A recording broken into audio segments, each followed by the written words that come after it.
Ending. Whoa. Ads are ending. It is Thank good to you. see everyone. Hello, hello, hello. Is my audio Very, proper? Is it going very. good? It's D&D. It's You're Dynamite. actually in the right screen. I'm so proud of you. I know, it's so exciting. I don't recall if Tra is still Tra, so I haven't changed you from Tra yet. Yeah. Unless you do a time skip, Tra's still Tra. In fact, Okay. Tra's the only one not with the party right now. Yeah. Tra is still Tra. Glad I didn't get that mixed up. Yeah. Alright, well, greetings, dear spirits, and welcome to the Tables of Tatras, division of Purgatory Corner, where fate is bound by dice and stories are carved into eternity. I'm your storyteller, Sinspeaks, and today we're going to be continuing the tale of Tyrant's Wrath. Today I'm joined here with Tra, or Ania, or Story Estri, whichever one you wish to use. Oh, wow. Cyril, Galmar, Aldith, Sapphire, hi. Hello, hello. Hi. My mic didn't pick me up. Hello. And we might have Colty be joining us later as Dakota, but I am currently not sure. Take your seat. Perfect timing. There's the Colty. Hey. Sorry I'm late. Hello, hello. Y'all good. We just got out of ads, so good timing.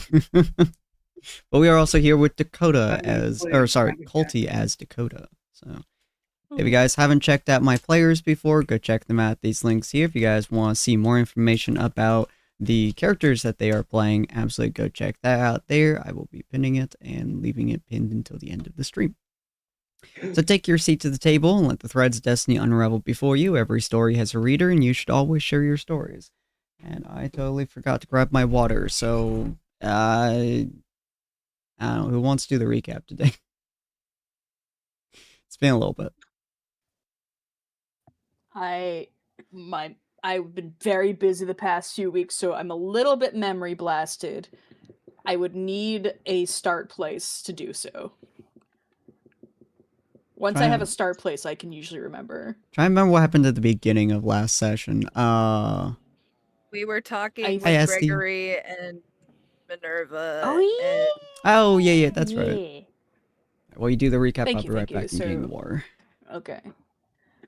So, Ania, Olith, and Cyril went to talk to Mavra and Gregory about all the stuff going on underneath the city with the dead god and all that. And we found out Gregory had sent a party down there. And they're still down there, maybe. Hopefully they're fine. I'm sure they're fine. Other than that, Gregory didn't really like us and sort of kicked us out, but no other harm befell us, much to Cyril's very vast surprise. Cyril thought for sure we would be arrested. But we got out scot-free after basically talking to the leaders of the city and telling them they're stupid. And we went back to our little cottage area where everyone sort of was trying to figure out what to do. But before that, on the way there, Ania and Cyril had mentioned having ties with the bandit camp and bandit leader back in Star Shadow Kingdom, which, as it turns out, Aldith has very unfortunate, as in they literally killed my village and family, ties to. So when we got back, Aldith confronted the party about that and tried to understand their viewpoint, but also be like, hey, these people are monsters. If you're all a good party, if you're all good people, why are you working with them? And everyone was pretty empathetic with all this plight, except for Ania, who's been sort of weirdly nonchalant about it or standoffish. Most of the party was very empathetic and somewhat apologetic, and agreed to not work with the bandits unless as an absolute last resort. After that, the party talked about other things, including what they're going to be doing once they approach Star Shadow Kingdom in the future, and their upcoming visit to the Druid camp, which is where Ania grew up at. They're basically going to visit Ania's mother over at the Druid camp, and for a few days, for a week, depends, we'll see how it goes. And everyone's just getting ready for that. And we should be leaving, because we left off at the end of the day, where the rest of the party, except for Tra, who is Ania, Ania transformed into Tra in order to be angry at people and just be a general brat. Tra's still at the house while the rest of the party is shopping. And if anyone has anything to add to that I have forgotten, by all means, I think that was about. feel free. Ooh, I think that's about everything that happened. Yeah. I know you all Feel were free to give your characters' discussing. perspectives. I know that y'all were discussing Cyril's weapon with the bones. Because I think that's from 2 episodes ago, but I believe y'all were discussing it as well, when that would be done. And then y'all were also discussing Ania's armor from the orc encampment. I feel like there's another thing in the orc encampment that Cyril was talking about. Well, I have to drop. I was thinking of dropping the blood, the calcified blood off with Bertha at the orc encampment. Oh yeah, that's right, that's right. Because they were likely going to get you at least a chunk by the next day after y'all had slept. Yep. So like Did I it- figured if we did that like first thing in the morning, and then we can go from there. Didn't Gelmar reach out to his dad? Oh yeah, yeah. He did indeed. Through Sending Stone. Mm-hmm. I don't think Gilmar shared that with the party. He did No, not. I just wanted to put it Mhm. out there that happened. Mhm. It And did I in think fact Gilmar happen. also visited Borin. Yes, I was bringing the shield or the door down there in order to use it to upgrade some basic equipment and also to be used as a couple components for the bracer that he had promised to make for Dakota. That's right. Yeah, I believe part of it was going to be for the bracer. I think half of it was required to fuse into your monosteel, and then the rest of it, I don't remember what you were doing with it. Was I like a shield or armor or something of that sort?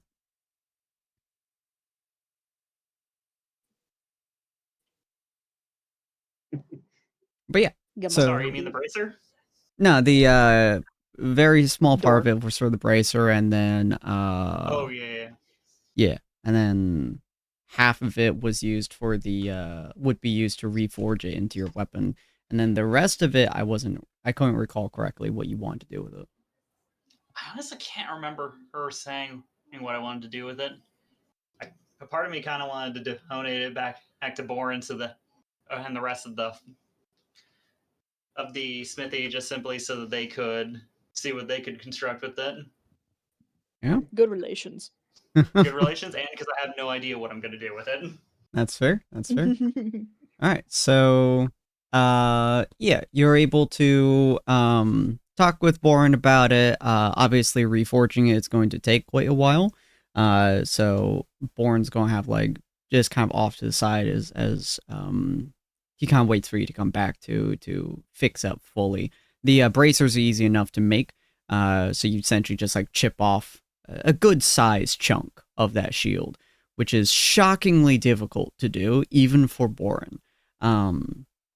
But you're able to get at least that portion done for specifically Dakota, and then the rest of it will have to be done when you have more time, because that is based on how hard it was to just get that chip off of it. The rest of that is going to be absolute hell to work with. So you get Definitely. Hmm? I said, yep, definitely. Yeah, so you get that pretty much the bracer done for Dakota, and then head back home. The rest of y'all, I believe you guys were going to get food because the inside of Cyril's house is dreadfully food lacking at the moment. So you guys get some food. It is, I believe, evening, if I recall correctly, of the, I don't remember which day it was, 17th, 18th? I have it here somewhere. Give me a bit. Okay. I believe it was 18. Okay, evening of the 18th. So you guys are able to get all the food, head back, and then pretty much just get to talk to each other for a little bit.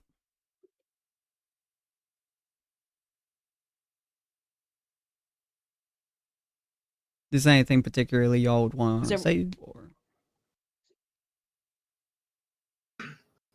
Sorry, I was midway into typing as you said part of that. Did you say I You're fine. successfully finished the bracer? yes. So you you would have spent a couple of hours working on the bracer, and then you would have gone back home in this exact amount of time. The rest of the group will have gotten food, whatever supplies you guys might need, just around the town shopping essentially, and heading back in.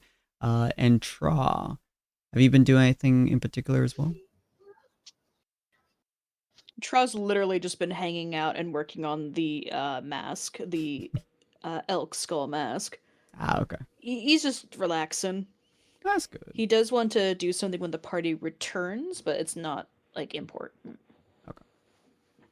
So if anyone has something they really want to get to first, by all means.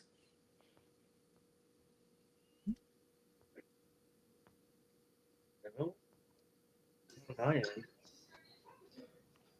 Then- I mean, when I get back, I'm probably going to be trying to track down Dakota because I have something to give to him, but you know.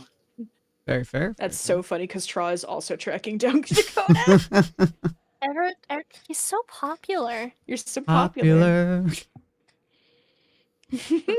But yeah, You're so gonna be you all get back popular. home at roughly the same time.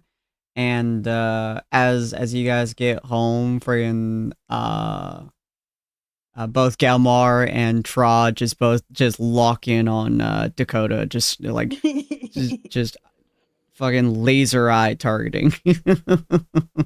I was going to say, just like eye glow, it just freaks him out or something like that. Dakota's Stomp, just standing stomp, there like, stomp. oh no, what did I do this time? All right. Like a child with his hand in a cookie jar he doesn't remember reaching into.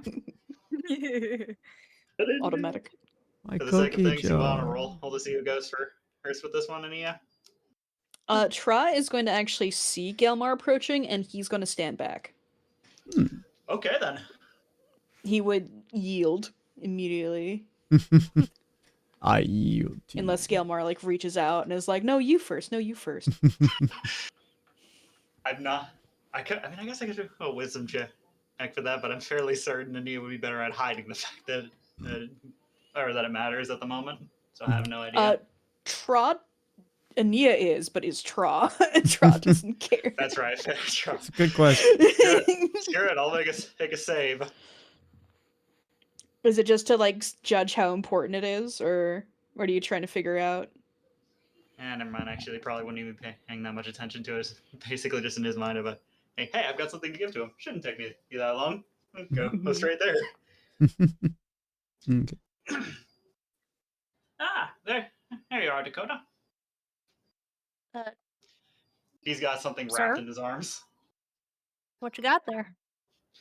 Remember when I offered to make you a bracer earlier? Oh yeah, yeah. Well, I just finished it off. He said, as unwrapping it and holding it out to you. Oh, would you look at that? Wooden And he- and outside plating and light metal. Don't worry, it's not iron based metal. Probably aluminum, honestly. Wow. It's very He pretty. kind of like takes it. And, yeah. He's still not used to getting gifts proper. So he's just like looking at it. He's like, whoa. Might not have much immediate protective value on its own, but I'd imagine there's still a fair few tricks you could probably pull off with them.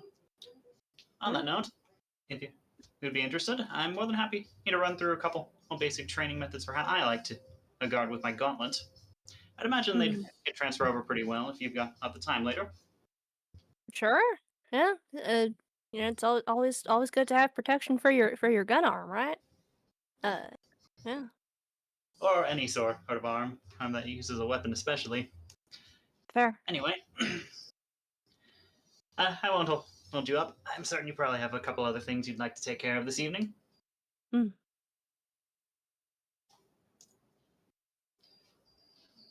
And he like puts it on and just like looking at it for a bit, and yeah.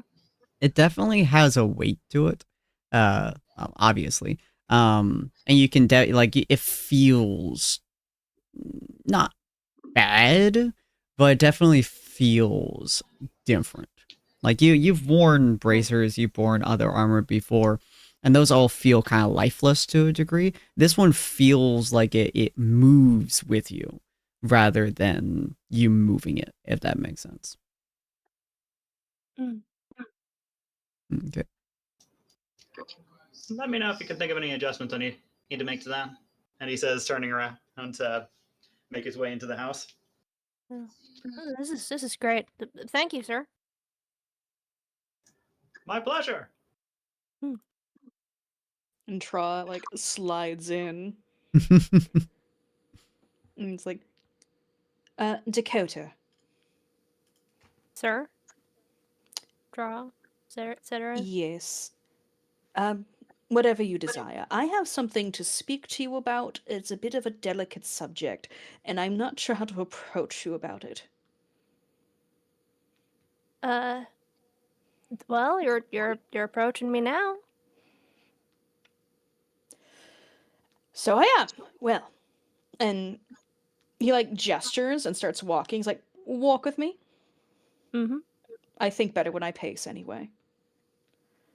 I get that. And Tra's just gonna like walk around like the cottage like casually. Mm-hmm. Mm-hmm. So go ahead. I was just gonna say it's like in Dakota tip taps behind Tra. Tip tap. Yeah. So we are going to the druid camp very soon, and namely to see my mother. I guess I shall be blunt. You have not had many good influences in your life, especially as a child. My mother, of course, knows about us. Would you be interested in me telling her that you are of the same race? I mean, I guess I. Why? Because I assume she will grant you some sort of kindness if she knows. Mm. And I don't know, maybe you would be interested in more, positive people in your life, even if you only meet her briefly.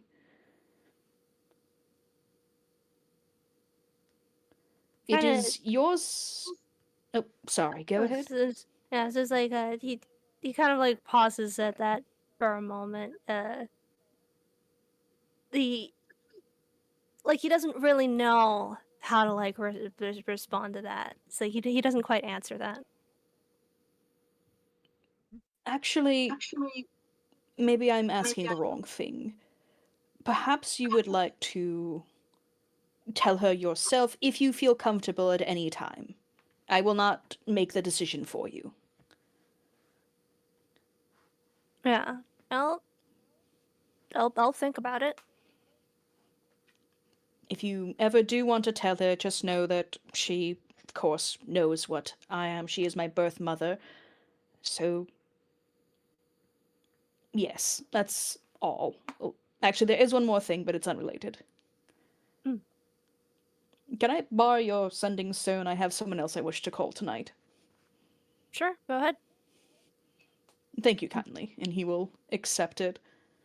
But he doesn't immediately use it. He's after he makes like the loop around the cottage, he's gonna like try to bid Dakota farewell and go to send the message in private.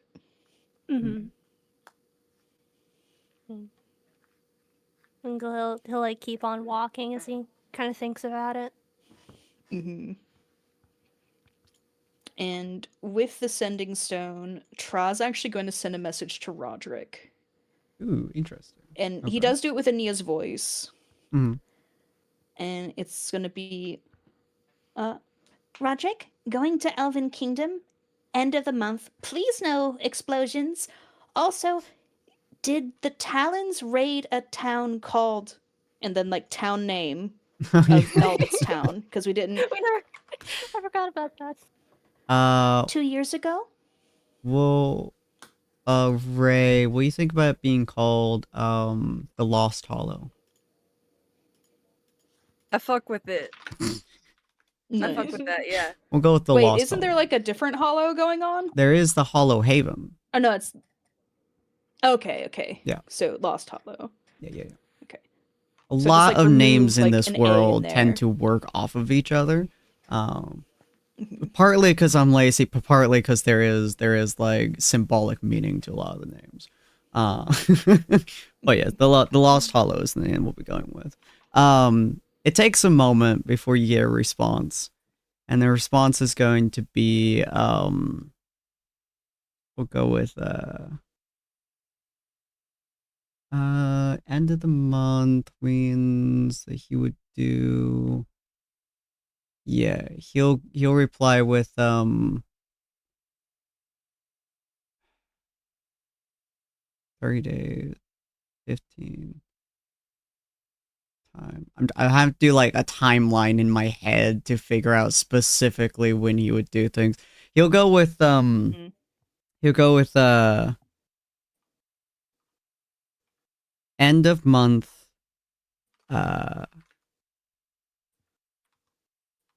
end of month, no attack. 2-month time. That's a little bit on. End of month, no attack. Will attack. End next month. Trying to shorten it so it keeps within the 25. Will attack end next month. And then what was the other parts of your? It was, did Talons raid town called Lost Hollow 2 years ago? Will attack end next month. Lost Hollow, name unfamiliar.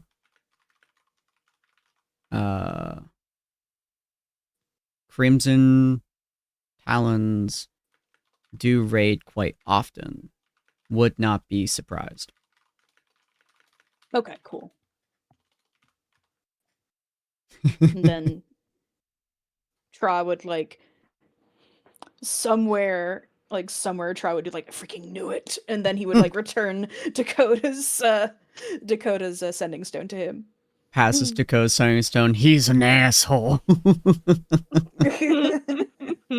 Oh, Tra will also track down Cyril after that and try to get Cyril alone. Okay. Yeah, that's probably not very difficult. Are you alone? Mm. Yeah, I am. Cyril like, Just perpetually, just silently staring off into the sunset on the random hillside. where is Always Cyril? seems to appear. There's always a slight breeze. Is Cyril inside or outside? You know what? I'm outside. Okay. And Tra approaches him. Cyril, I have some news that I will share with the party later, but I figured you likely would want to know as soon as possible. What news? Well, I spoke with Roderick, and Roderick has agreed to not attack the capital at the end of this month. But once we get there, we have basically 1 month time limit to change things to the point where he will not attack.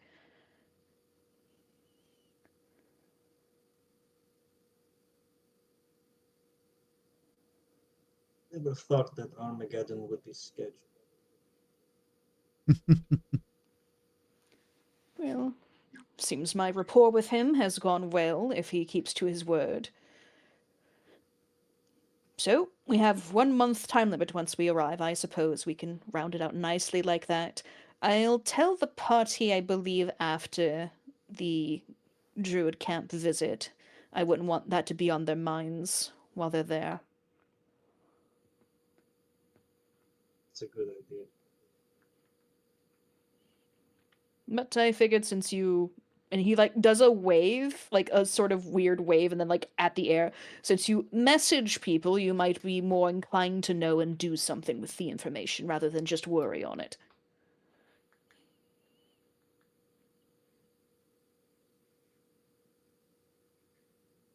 Okay, I appreciate it. Yes, well, do as you will. And Trob begins to head back inside, if he's not stopped.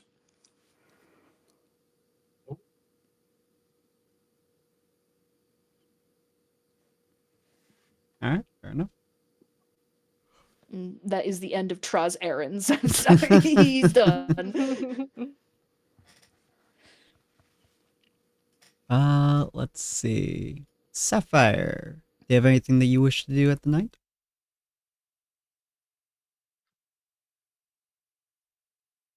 Nah, I was just hanging out with whoever went shopping. You just what, sir? Hanging out. Ah, okay. All right. Well, the night, assuming y'all don't have anything else to do, will be passing along rather smoothly. Good food, of course. Being able to make a homemade meal for the first time in a long time.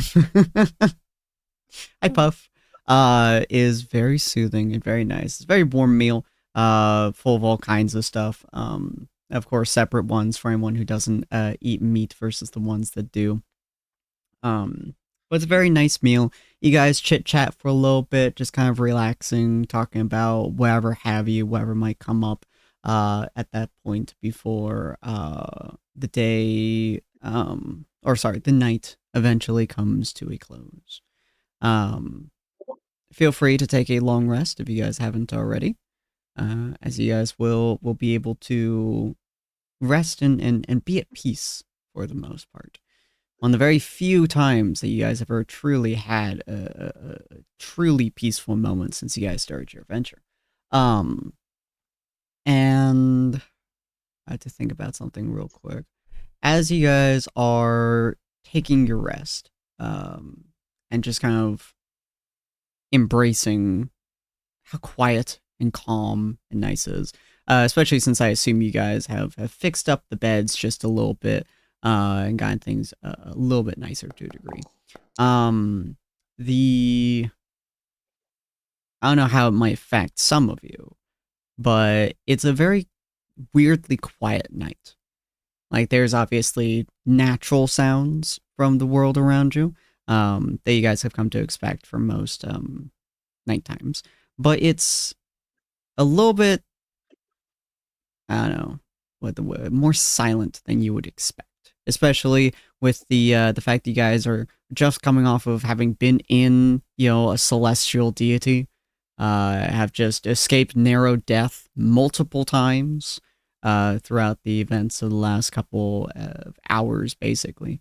And you guys are able to try to just know that you guys managed to survive it, managed to do pretty well. Sapphire, you get like an inkling in the back of your head that something just feels off now. It's like having like the tingling feeling when your arm is asleep or something, and it starts to wake up. You get like those pins and needles in your hands, but these ones aren't painful, and then more along the back of your neck is it's just like it's there. You're able to sleep through it, but it's just an odd feeling, just a slightly uncomfortable feeling. The rest of you guys are having whatever dreams, whatever universes that you guys can conjure, having now seen an extra planar existence that is far beyond the imagination and comprehension of your own beings for the most part.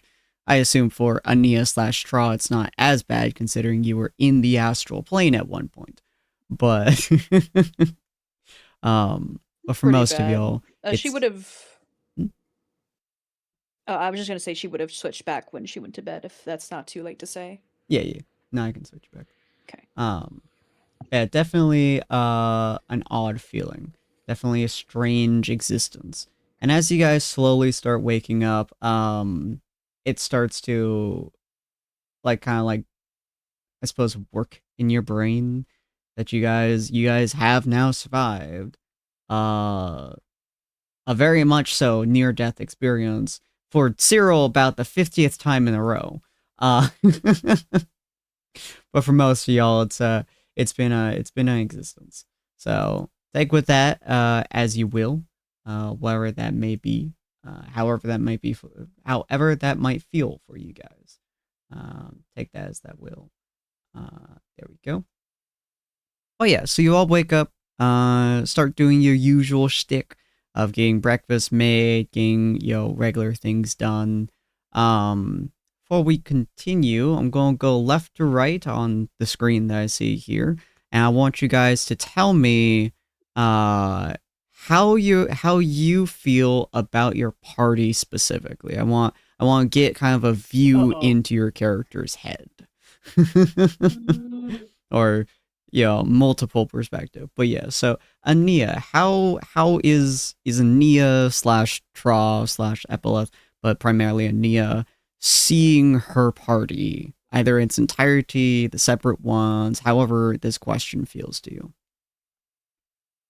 So Ania, even though she comes off as very happy dappy all the time, Mm, uh is still hesitant around the party and feeling like she's actually close to them. She feels the closest to Cyril and Dakota for sure. Dakota because she almost has like a feeling of siblingry with Dakota. mm, She's not sure if that's like given back, but she's like, "This is my little brother." Pat pat pat. But on a light scale. Cyril, she understands Cyril's viewpoints a mm, lot more than she feels like most of the party does. But she's trying not to excuse him for his BSery. But she respects Cyril a lot and understands him. The rest of the party, she's still getting used to Aldith. She does like Aldith though. She wasn't sure at first, but she's come around to Aldith. And she feels decent terms with Gelmar and Sapphire, especially now that she knows Gelmar's secret.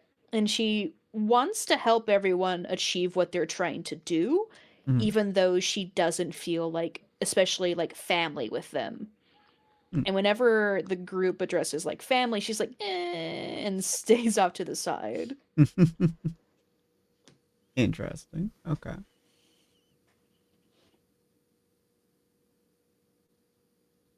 Okay. And Cyril.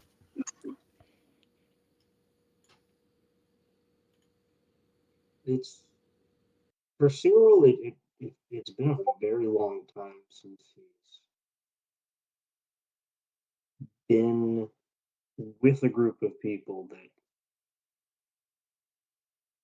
feels kind of like the way that it felt before, like Mhm, with his chapter. There's a feeling of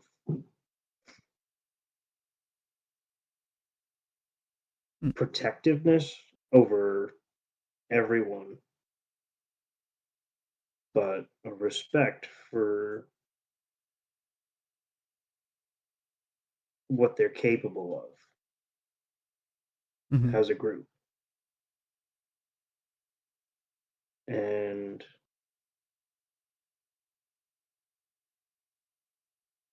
he's come to the conclusion that his his tenure as the figure that he's been in the city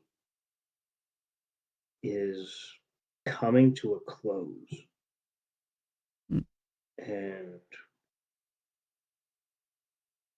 one of these one of these five, possibly two,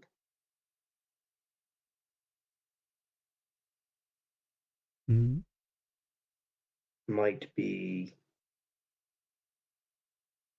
might be the right replacement. Interesting. Okay. Gelmar. I wish I knew this question was coming earlier.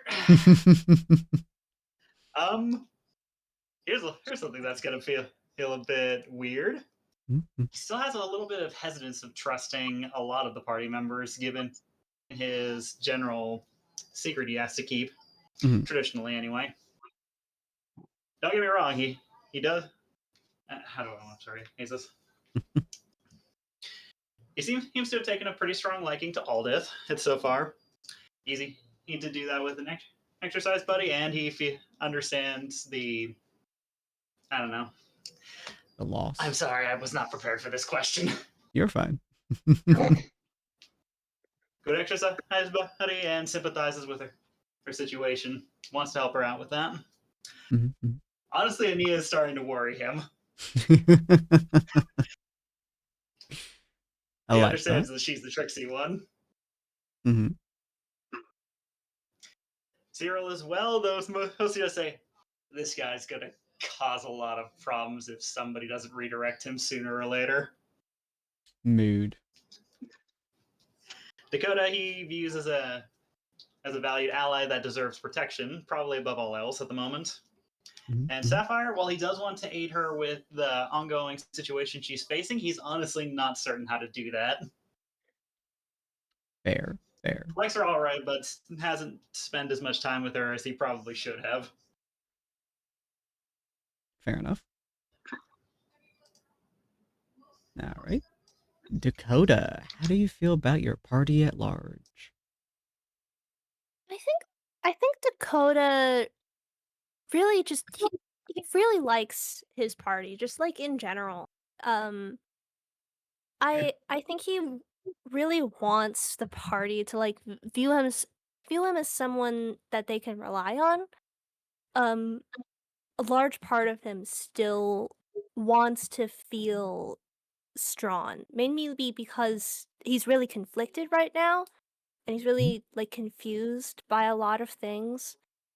I think he sort of returns this sort of sibling like feeling with like Ania, just because he feels like a really strong kinship with her as a changeling. Like even though that he knows Ania hasn't gone through nearly the same experiences he has as a changeling. And he kind of like really admires Cyril a lot in like a really weird sort of way, but like also he got stabbed by Cyril once, so that kind of puts a damper in like the entire like but he just really wants to be someone strong for like the rest of the team, and he kind of views them as like his sort of family in a way because he's never had anything like that before.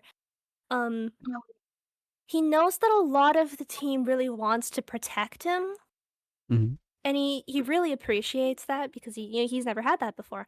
But like also he's kind of conflicted with it because it kind of makes him feel like someone that needs to be protected, right?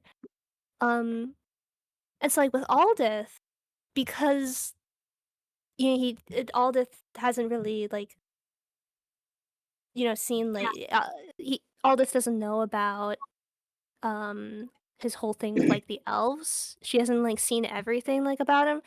So he's really hoping it's like, oh, that this person might be able to see me as like a cool, cowboy like figure. Like even though that Aldith was there for like the whole assassin thing, and whatnot, he just really wants to be strong. I think that's like the big thing. He really wants the party to see him as someone that they can rely on. And so he's kind of conflicted with that, Yeah. Interesting. I think that's the big thing there. Okay. Yeah. All right. Aldith. I hate you and I hate this question. You're welcome. Um, critical thinking skills are something that we all need, and I don't know if I have them right now, but I'll try my damnedest. Um, I'd say she has, like, a very, very strong positive, um, feeling about the party. Like, she very much cares about each individual person. Mhm. Um, she she was distrusting of Cyril at first. She was just like, you know, just like, how do you know what I am when I don't know what I am? And like, she was just like, bitch, the fuck? Um, but I think now she's really realized that a lot of him is also a lot of her. Hmm. And she really sees like a part of herself in Cyril that I don't know if she's ready to acknowledge yet. But it's one of those things where she's like, "Oh, well, shit. Well, this is awkward because yeah, I didn't realize this about myself." Um, I I like to think that she's like the big sister mother hen type Mhm. thing where like she's that stereotypical like I'm going to protect everyone no matter if you're able to handle yourself or not. Um, but I think specifically with Dakota that she obviously she wants to protect him. She's wanted to do that since day one. But Mhm. after like the whole assassin thing, she's starting to realize that he can hold his own and she doesn't need to be as overprotective of him as she was before. And she sort of she feels like he could probably be a leader of some kind one day just from um what quality she's seen in him as they've gotten closer. Mhm. Um she's still a little wary about Ania, not because of anything like just because Ania's standoffish, she feels standoffish. She's like, "Fuck, did I do something wrong? I feel like I did something wrong and we haven't gotten off on the right foot and how do I fix this? I don't know how to fix this." Mhm. That's her mindset. She's really curious about Sapphire just because Aldith and Sapphire don't interact much, and she's just like, "I wanna know more." And then she she loves Gelmar. I feel like platonically, obviously. Like that is her like little brother. Like she's like, this is my best friend. She adores him. I love that. All right. And Sapphire, how do you feel about your party at large, right? Individuals.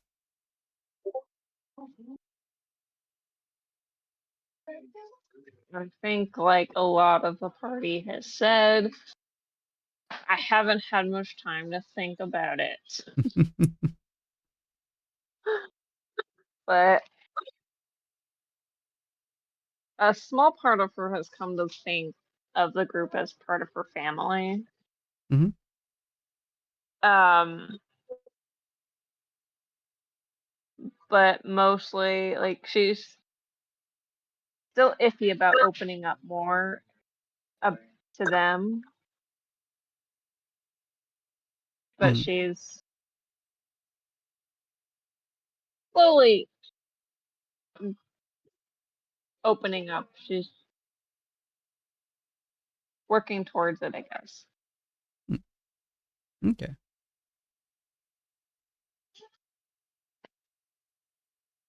Are any of them in particular that you have a focus on, or? Haven't thought that far. I'd like to say all of them because I do want to get to know everyone, but at the moment I can't pick up just a single one to focus on. Fair enough. All right. Well, yeah. So, with all that in mind, you all start to kind of wake up, go about your day for the most part, interact with each other as you normally would. Um, make your food, make whatever meals you need to make, whatever general routines you tend to do. I know Gelmar tends to wake up, I believe, with the sun, and do his usual making his Open a Hmm? Make my runestones, open a window, listen to the general chatter of people passing by. Go on a 15-mile run in 10 minutes. Yeah. But yeah. Nia is weirdly awake. Oh yeah. Early in the morning, Galmar is awake and Ania's also awake. She's energetic for once. Strange. Does that mean she's out of her room or? Yeah, she'd be out of her room. Is anyone else conscious yet at the moment? Aldith, I think you wake up with the sun. Yeah, I was gonna say Aldith would be, but she'd probably be either off training or like cooking. And Nia's in like about to go on vacation mode. She has everything already packed. She's like, yeah, we're gonna go see my mom. So she's actually awake for once. I love that.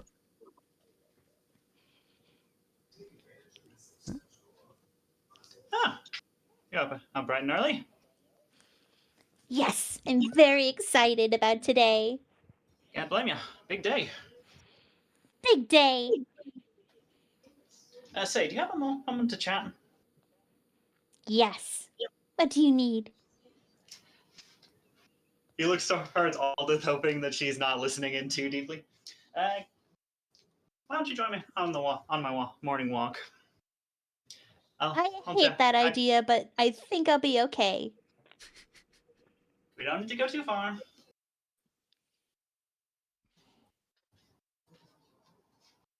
Neil will be like, ooh, follow Gelmar.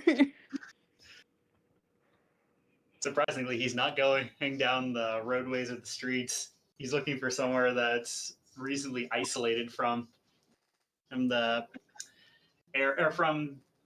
He's looking for somewhere that's reasonably isolated in this town, or making way towards the nearest edge of it. Well, you guys are on an edge of the town for the most part. There is the rather large apple orchard that is behind Cyril's house. Very easy to wander in there and not be hurt by pretty much anything but the wildlife. If you guys go into the town, there's alleyways galore that you guys could walk into. There's a couple of places that you guys can sneak to.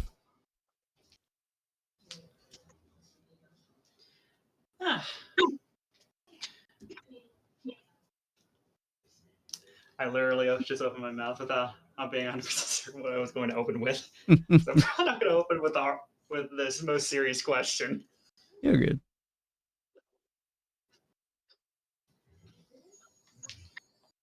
So is there anything specific I should prepare for for visiting up with them? Or visiting them? Well, you don't need to put your medal away. Mother would already have prepared like the camp spot. Like we have people who visit us sometimes who wear medal, and you'll be in the camp spot, so that'll be okay.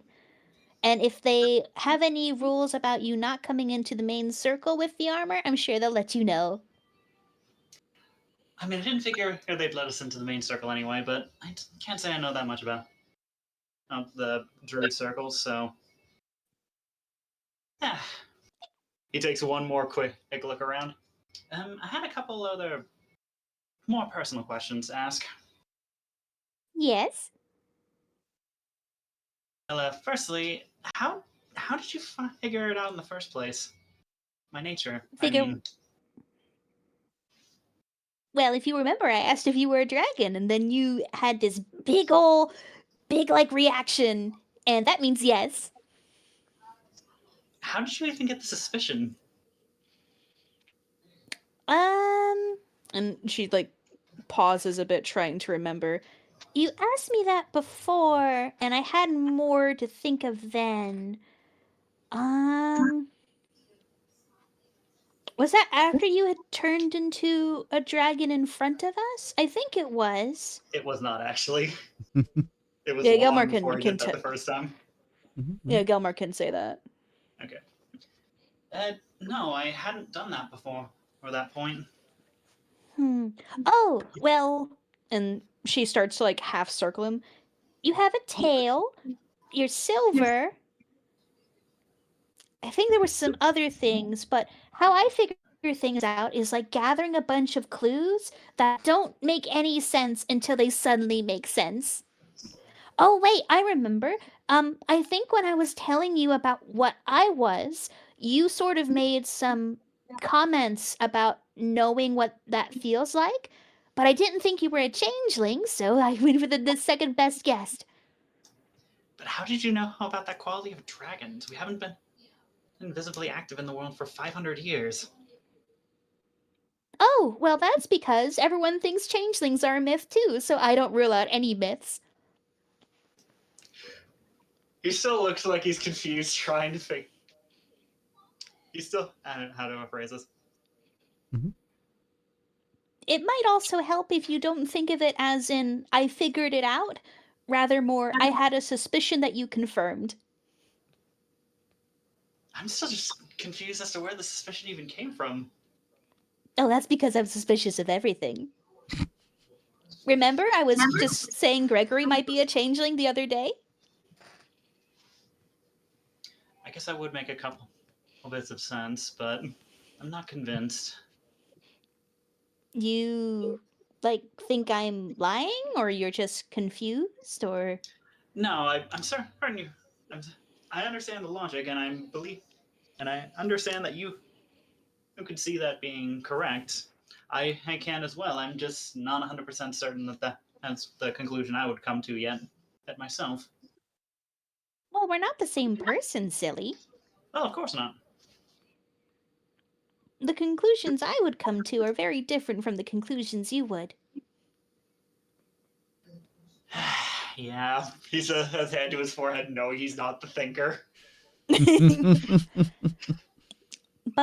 think of it. So, I had suspicions that, oh, maybe Gelmar is a real dragon. So, since I didn't really care how you reacted, I just went, are you a dragon? And then you reacted very positively. So I was like, oh, well, Gelmar's a dragon. That settles that. One of these days, I need to get some sort of lesson in what's the word? Keeping my own thoughts to Deduction? myself. Well, that too, but Oh. Well, if That's some someone good asks suspicion. you a question, don't assume they already know everything. If they ask you a personal question like that and you want to keep it secret, you have to act like you're really either offended by it or you have no idea what they're talking about. I mean, I tried the latter, but Oh, I'm just very good at noticing when people have certain reactions to things, so it may be a loss against me. you're also no less than the sixth person to figure it out, he says with a hand to his forehead. The sixth? That's pretty good. Yeah. The first five was a group of cultists that made off with my sister. Well, if they're hunting dragons, they probably have a better idea of what to look for. Yeah, I just wish I could figure out what that is so I could make it easier to hide. Well, you can't hide your tail, and you can't I mean, I hide could your scale color. I could stuff the tail in my pants. No, I don't think that would work very well. No harm in trying. Yeah, You could start wearing That's a for cape. later. What was that, Cyril? I had another idea, but that's for a little later. On that note, what was with the display the other day? I'm not certain I'm ready for everyone to know that I'm a dragon yet. Why are you trying to push that detail? What display? I mean, the other day you were, or I guess it would be better to say Tra was more or less trying to nudge the party in the direction of I am a dragon, or at least to that direction of thought. Oh, I'm sorry about that. That's Tra. We're the same person, but different aspects of me are like expanded depending on who I am at the time. You're echoing a Um, tad, Cyril. Tra was. I was saying Cyril's echoing a tad. Let me fix that. You good? Nope. I'll take that as a no. I think he's. Oh, there. That works. And I think Tra was just really excited about knowing a secret no one else did and wanted to have a little bit of fun. I can tell him not to do that in the future. I would appreciate it. It's honestly even taboo that even you and Cyril know. Without being Taboo. the gift. Without. Well, like I said, we haven't exactly had any real presence in the past 500 years. And we're kind of under the ongoing belief that if too many souls find out that we're still here, it's going to wind up bringing about a return to a witch hunt of sorts. Because if you can't tell, how should I say this? I recognize that my disguise is not exactly as good as some. I'm certain a fair few of my kin and are still trying to conceal themselves as elves or humans or dwarves or various other races. I just got unlucky and wound up getting stuck or getting seen in this form, in a form akin to this one earlier on, so that more or less set it in stone. At least until I can somehow convince someone on that. Puts finger quotes up. Galmar is dead. Well, I know it's not my place to say it for you, and I don't want to do that to you. Tra was just being him. I definitely will keep it from happening in the future. Still, I'll feel more comfortable. Well, if I don't know if he felt enough trust to do that. I don't know how to put it. Could you try? I'm not sure I understand. I'm not really certain how to explain it myself. I just Well, want to know, how much trust does he have in us? Oh, trust? Well, we all trust all of you.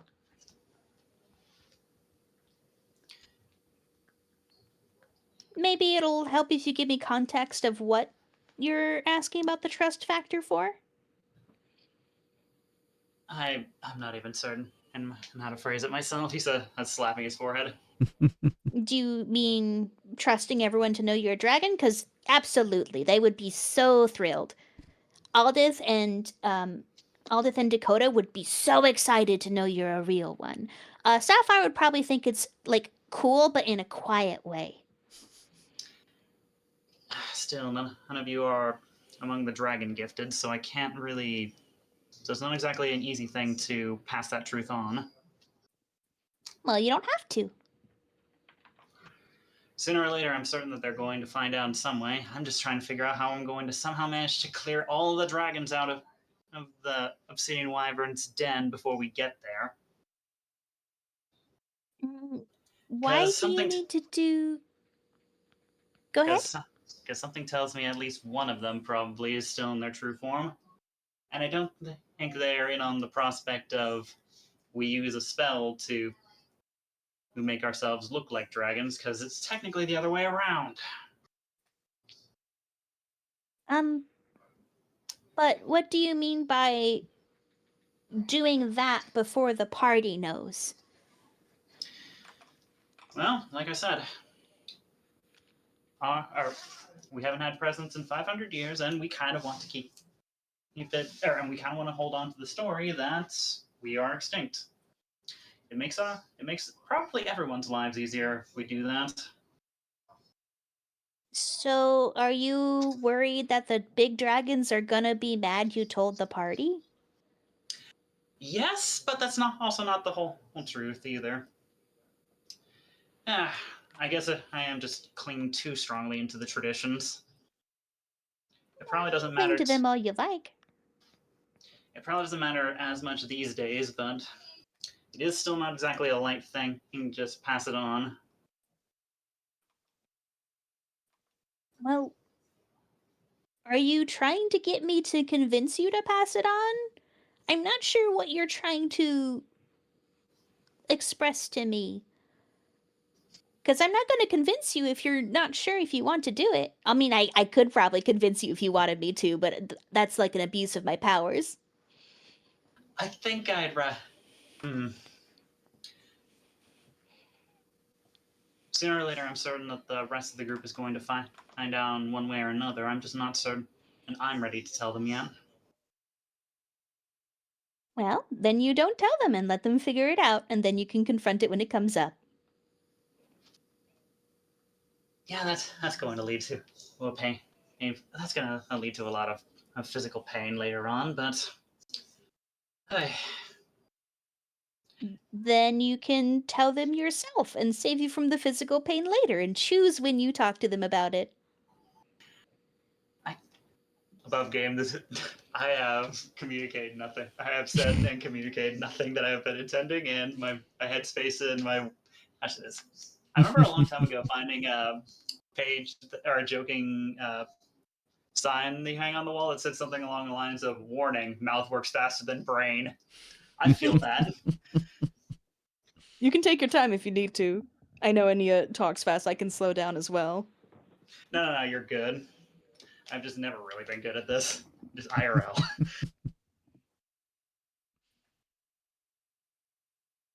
I could have phrased that better. Physical pain's not really the general concern. It's more along the lines of the sting to their trust, I'd imagine. And someone's going to take it personally. Oh, nah.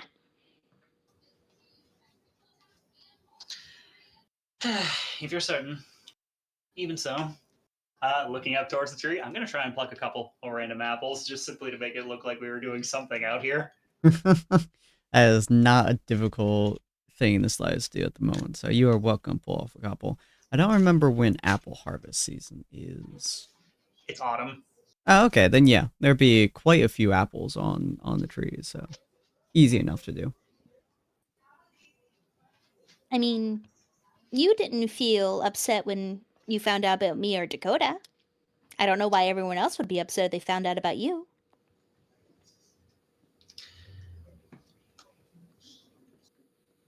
It's not so much the prospect about me that I think would bother them. It's more along the lines of we've all been hiding this for 500 years. I think everyone I'm is certainly smart tired of enough hearing to. about that. No, I just think everyone's smart enough to know why that is. Perhaps. Do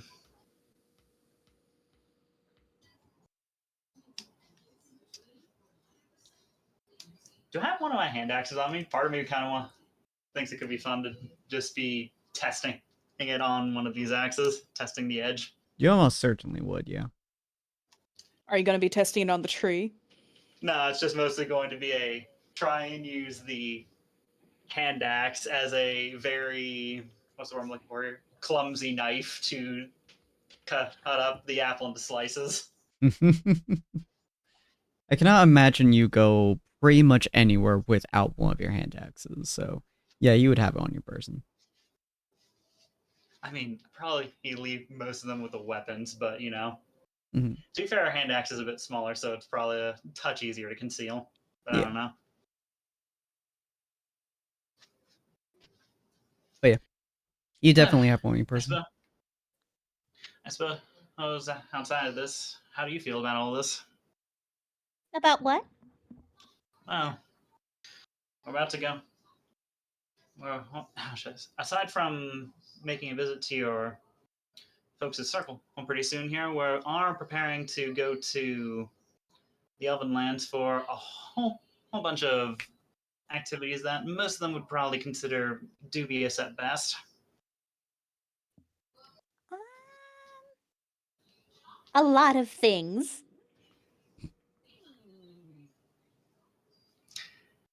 Any immediate ones come to mind? Or any immediate ones of Well- you'd care to share? Well, I could, but we'll be here a while. Point taken. If you'd like, I can start, and you can stop me at any time. She sounds weirdly smug for some reason. Yeah, it's probably going to be a while before we can finish harvesting these anyway. Just says grabbing a nearby basket and starting to dump the apples in it. Well, I'm nervous about finding out my dad was a jerk, but he's still really nice, so I am proud of him for what he was doing, but I'm still pretty nervous. I'm worried about what my home's going to look like. That's going to be a big thing. I'm not sure how we're going to get in, and we have to deal with the council for some reason because they're all corrupt because of the weird object, and we have to stop the object from going off. And we also have to free the changelings because there's going to be a bunch there, and I don't know how we're going to do that because everyone's going to be there, and the cool book elf is going to be there, and they're gonna be mad at us, but luckily I have an excuse because I have the word of God, aka the magic tree who told us that we were safe, so they can't go against that.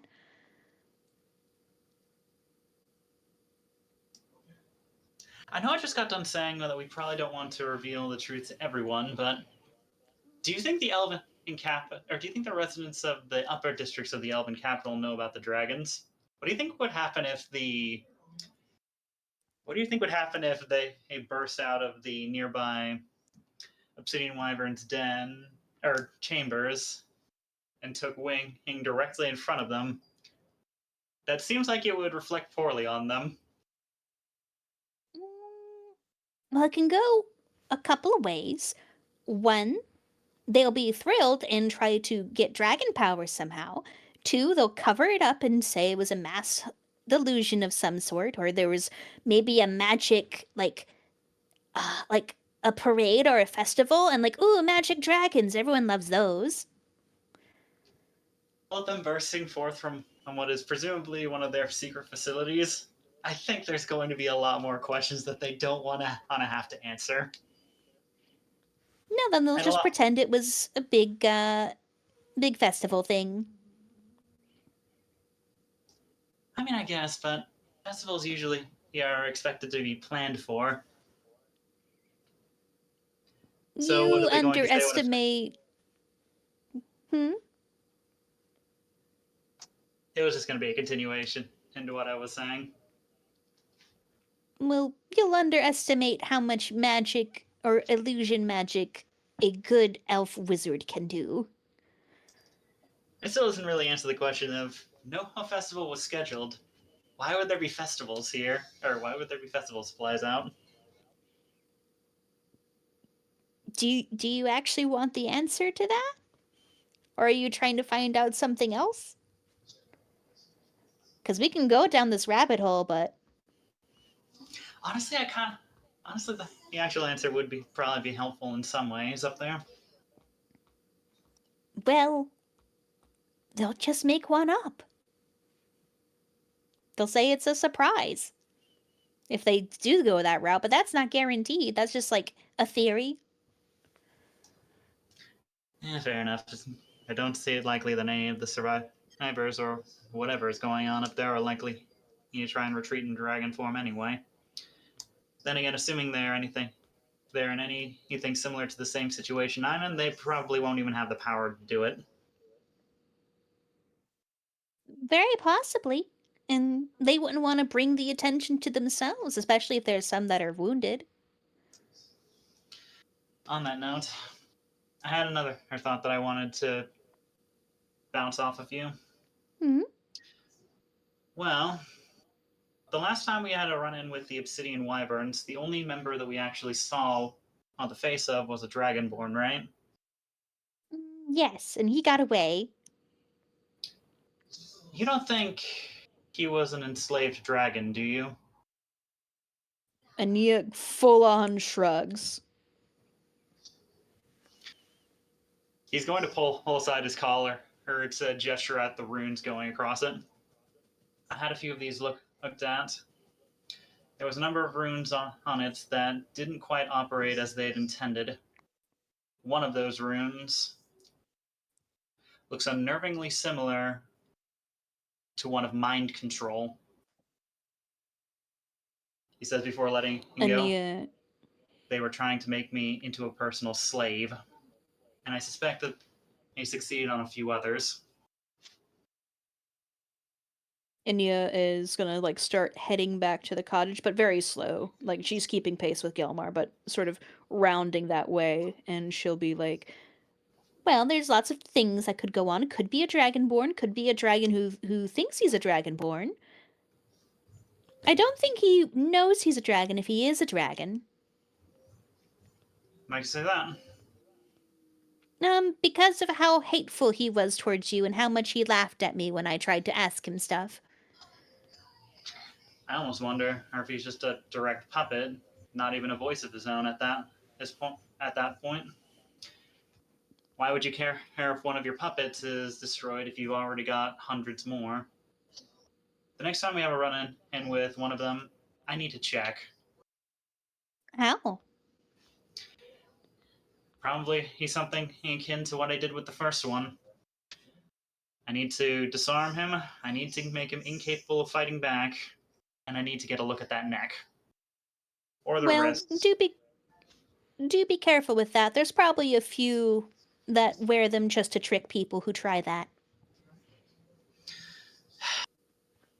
I suppose you're correct. Then again, you occasionally cast a spell to detect magic, right? Yes. What does it look like when there's no magic present? I assume that would look just like no glow, empty. Yeah, pretty much you would Sin. use your ability and it just wouldn't have an aura or anything of that sort. Well, it looks like it does when I'm not using detect magic. What about the restraints on me? They literally consume all the magic around them. I think I've used detect magic on Gelmar before. Yeah, I believe they showed up as green, and they basically, like, overtook whatever other magic was around it. As you saw it while he was sleeping. Well, they look greenish and they sort of have a different look to them compared to other magic sources. Sort of like it's pulling inward at all times. It's hard to explain.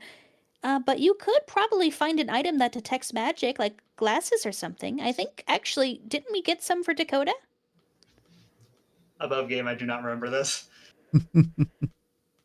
I think we got something for Dakota to help Dakota find the assassins before, but I forget. I don't recall. I'll have to look at that later. It's like, Maybe I'm misremembering.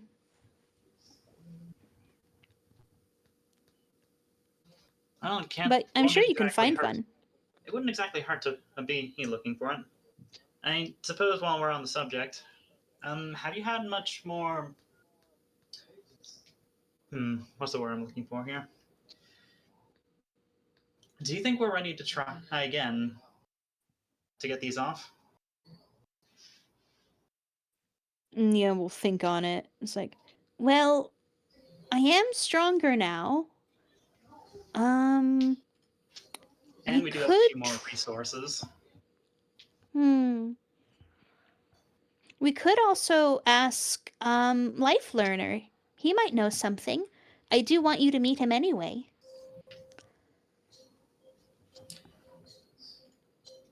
He's not going to be asking too many questions for why we have them, right? Probably not. Life Learner's really grumpy. I think you'll like him. I guess I have met a few grouchy dwarves in the past. Charming Oh, people he's once not you a understand dwarf. them. I didn't figure. But it would be kind of funny. He'd a fine Can you mother. guess? He takes a seat and places a hand to his face. You get one. elf? Nope. You'll find out when you meet him. I guess I suppose it will have to be the way things go. So you said it was a roughly 7 hour trek down there? Or yes, picking if up the basket we again. if we take a cart, I think Cyril was going to get one and get the elk to go with it. Sounds like a plan. Sorry for holding you up so long. I I feel mean, here I've said almost nothing in the process.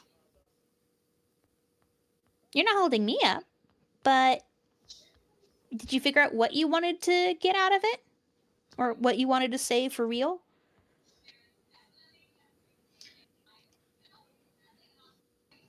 Above game, my mind is now blanking. I know that feel, don't worry. Enya will give Gelmar a pat with her staff on the shoulder. It's like, Try to think of exactly what you want to know in one sentence, and then come back to me when you have it. Will do. Think, child. Think strong. and Enya will lead the way back, and she's gonna I assume Gelmar's gonna toss the apple core away. She's gonna nab it and grab the seeds and plant them into the orchard with druid stuff. Aww. Probably something like that, yeah. All Though right. not exactly the easiest to do it with no knife. Mm-hmm. All right. As you guys have been walking and talking this whole time, Cyril, sometime while they were out inside of the orchard, you had a knock at the door.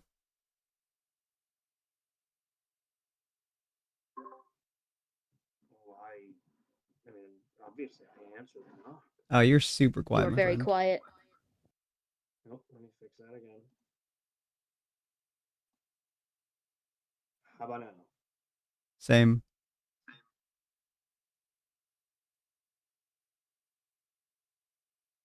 Hello, hello, hello. That's a Slightly little louder. better. Could be louder.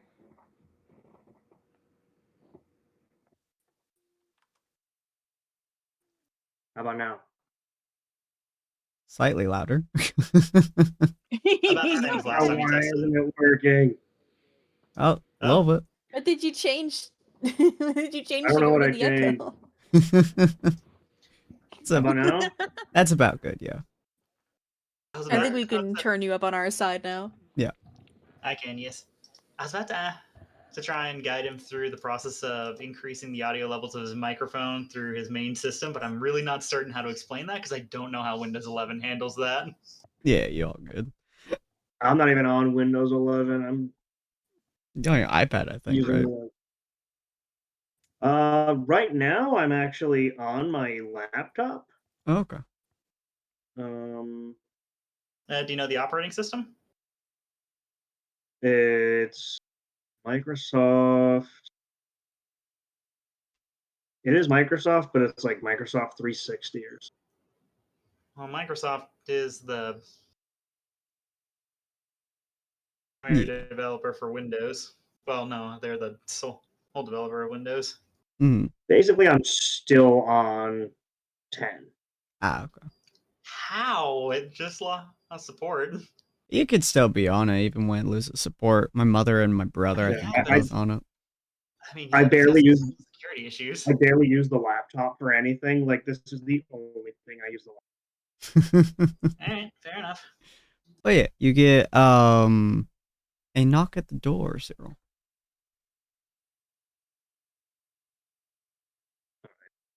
Slowly open the door. Finally being arrested. Yeah, right. You open the door and you see a very familiar face. It's the I can't remember if he was a dwarf or not, but it's the folk you were talking to about the I don't even remember what the fuck we called it. The excavation of the god's blood. Yeah, that's the exact wording I want. Yeah, the excavation of the gods stuff. So he's standing there in front of you. I feel like he was a dwarf, but I could be wrong. I want to say you said he was a dwarf, yeah. Yeah. Like, ah, sure. I don't remember his voice, so we just don't go with this one. It's been a while. But it's like, hey, so I came with you for a special delivery. able to get to it? Were you able to get the whole thing? Ah, we got some of it. He kind of like reaches over to the side, and as you like turn to the side to see him a little bit, he just drags over this like massive hunk of what basically looks like bone colored stone almost. It's around, I don't remember the length of most glaives, but it's around 6 feet or so tall and about 2 feet wide or so. So it's a big fucking hunk. And he had dragged it with a cart, but you obviously put it right in front of your door previously. So he kind of like drags it a little bit over in front of the door, and he goes, "This right here should be able to do whatever you need with it. We got the rest of it, slowly digging through it. We got about 15 feet or so in. Oh boy, there's more of this stuff than we could possibly imagine. But this right here, this one is yours. It's about all the payment you're gonna get, but it should be good shit." Thank you very much. I was really hoping for this. Thank you very much. No worries. Now you don't get this fucker inside. That's up to you. I'm good. And he like turns around and starts walking away. I'm not even going to be taking it inside. I'm just going to bring it around back. Hmm. At least for now. When everybody gets back. Mm-hmm. It's surprisingly heavy. By the time that Ania and Galmar get back to the house, they just see you kind of like dragging it back towards the back of the house and kind of like putting it against the wall essentially. The whole time you're touching it, it feels weird, I would say. It feels like there is an extra weight to it, but also feels lighter than it should for something its size. It's still fucking heavy as hell. But it's slightly lighter than it feels like it should be. Yeah. You two see Cyril just dragging this hunk of stone, very odd colored stone, but a hunk of stone into the backyard. Where did you get this? Hang on a second. I requested that they excavate it for me. Is that safe? Above game, he was not there during that conversation. Mm-hmm. Well, so far nobody's died while they've been excavating it. And I don't feel any ill effects from carrying it. I did feel a little weird last night, though. I did kind of feel weird last night. Maybe it was just the aftershock of everything that happened, though. Yeah, it was really weirdly quiet. Oh wait, actually, above game, did he actually know about Ania's hand? Being singed? Oh, how's my hand doing? Yeah, that's what I was about to ask. It's just like, I wanted to ask that above game, in game, but it's just like, does Gelmar even know that her hand was injured through that process? You did watch her put her entire hand in the goop. So you would know that at least once her entire hand was fully submerged within the god's blood. How many times she injured her hand is very debatable. But that is a very good question. You know what? Roll me. What's it con? I don't think Bad. It's high. Yeah. I mean, you could have her do a medicine check as well. No, I want. Just simply to check its condition. No, it's the second thing I want her to do. We're going to go with a. Yeah, we're going to go with a. Just a flat con check for right now. Can I add my my cosmic omen to that? Absolutely. Let me just double check because I did roll even today, so I can use it on myself. Let's see. Whenever a creature you can see within 30 feet of you is about to make an attack roll, saving throw, or ability check, you can use your reaction to roll a d6 and add the number rolled to the total. Okay. Yeah, feel free to do your Okay. con check with a d6 additional. Okay, so... And it's a check or a save? Check. Okay, so +6...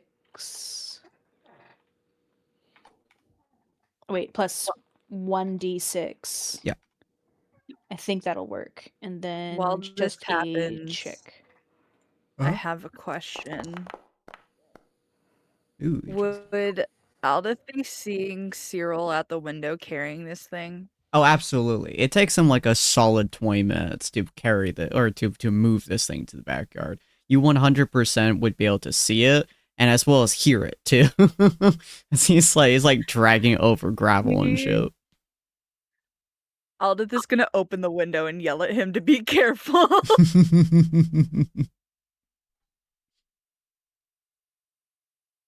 Yes, I know. Lift with my legs, not with my back. All right, with that 14.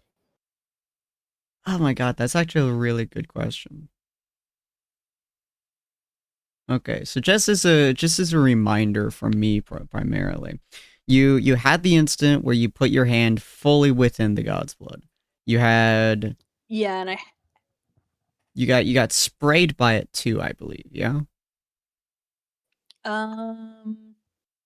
So I put my hand in. I think she didn't get sprayed a lot because Cyril shielded her when they went over the gap.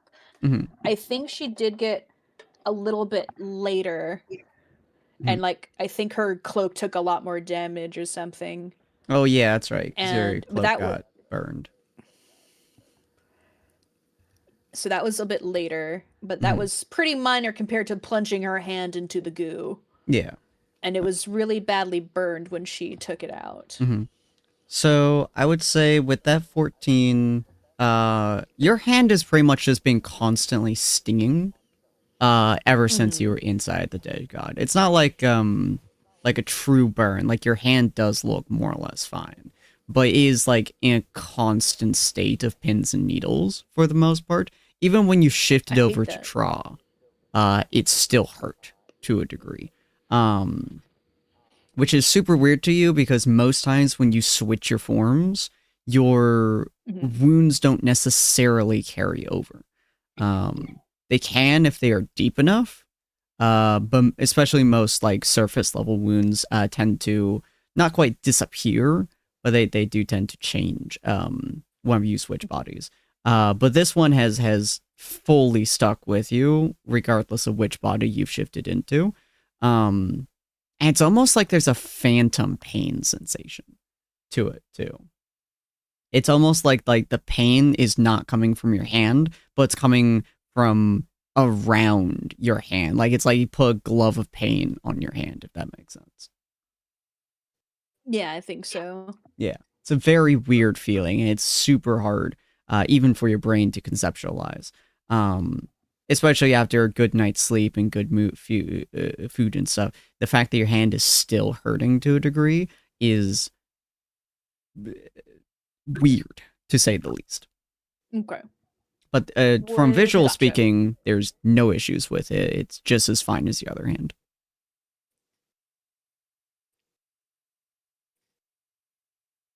Are you saying Aldith?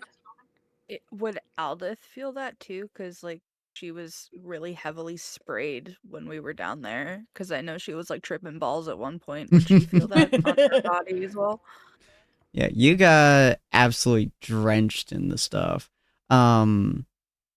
You are. Oh, that's actually. And you guys give me a lot to think about. Roll me a con check as well.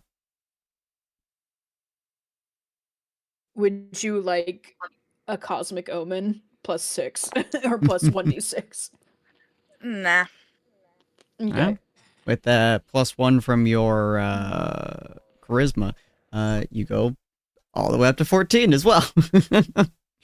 You are feeling Twinsies. what's the word I would use here? So a lot of your armor took the brunt of your of the spray. You got a lot of it on your face, you got a lot of it on your hands. It got into the creases of your elbow and the chinks and stuff. But a lot of your armor took the brunt of it.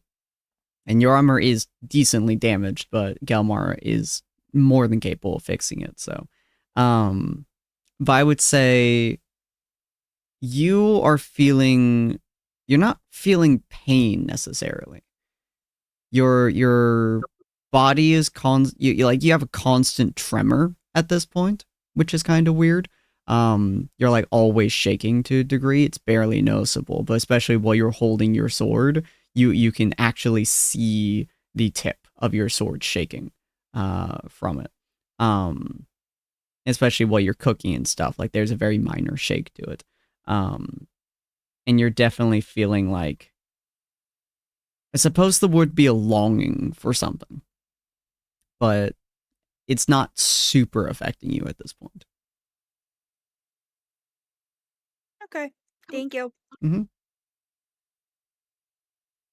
But yeah, you guys would walk up to Cyril, just kind of pulling the I suppose slab over. You have that dialogue and stuff. Your hand, especially while looking at that slab, Ania, your hand, I suppose, it doesn't ease as much as you feel like a mild cooling sensation before it picks up again. Ania like tilts her head to one side and just watching the slab with interest while Cyril and Gilmar talk. What are you exactly planning to do with it anyway? I am hoping that I can bring it over to Bertha in the Orc Quarter and have her fashion it into a new version of my current weapon. I mean, I've been working with this sort of material at Boar.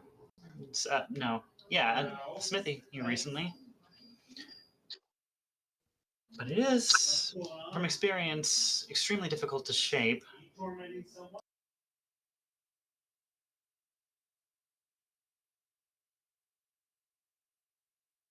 Go ahead. well, I think if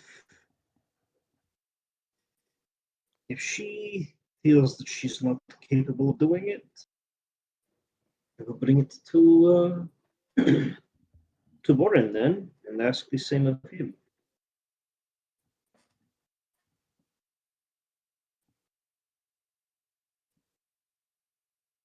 And Nia's going to take out the chunk that she took off the ground the other day, just like the hunk of God's blood, and she's gonna hold it in her hand to see if it does the same thing.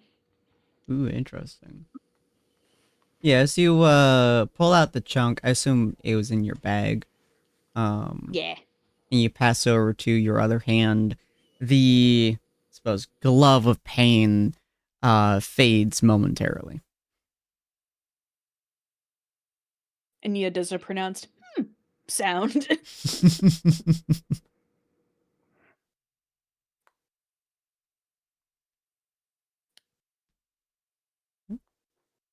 Is everything okay, Ania?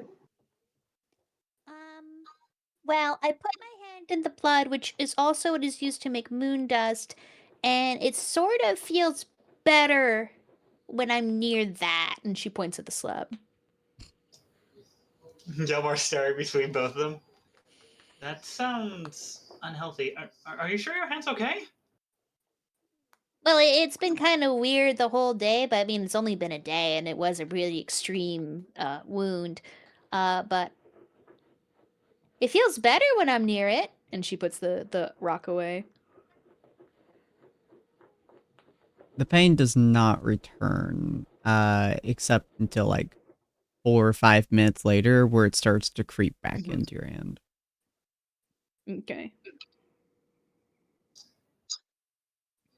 I mean, I bet we could probably find a shard lying around at the smithy. I mean, I already But have it a still shard. doesn't feel. Fair enough then. Still doesn't feel what?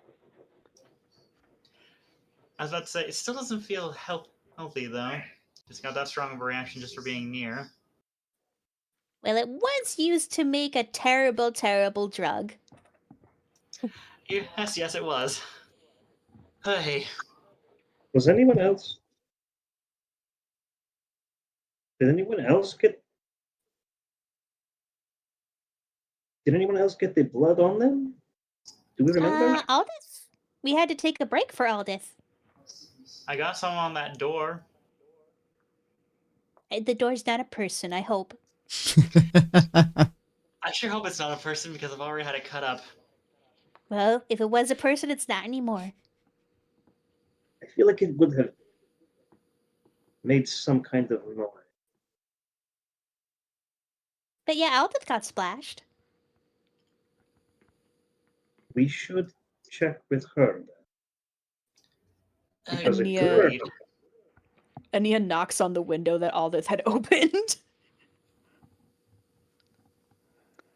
Aldith will peek her head out. I will say, you notice that she's not wearing her armor and her hair is braided back.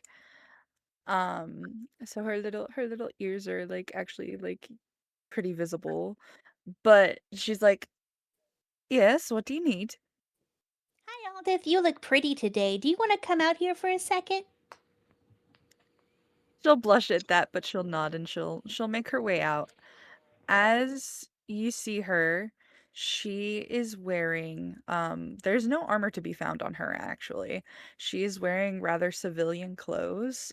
She has like a nice white blouse that's just embroidered with like flowers and like foliage designs, and then a skirt that goes like down to the ground, just like a plain skirt that goes down to the ground. And yeah, her hair's in a braid, like I said. And she's sort of bashful about it. She's like she's very much like she was at the ball. She's very, very shy about the fact that she's not in her armor right now.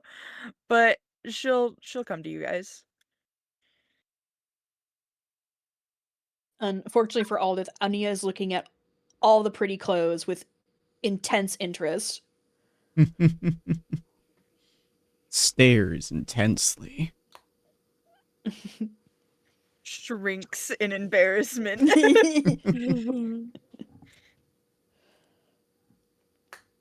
It's just like the gala. Literally. Aldith, have you felt strange at all since we were in the sewers dealing with the goat's blood? She will very nonchalantly raise her hand out, and it's literally trembling. Um, and she'll be like, "Oh, this, I'm not too worried about that." Humor me. Just put your hand on the slab.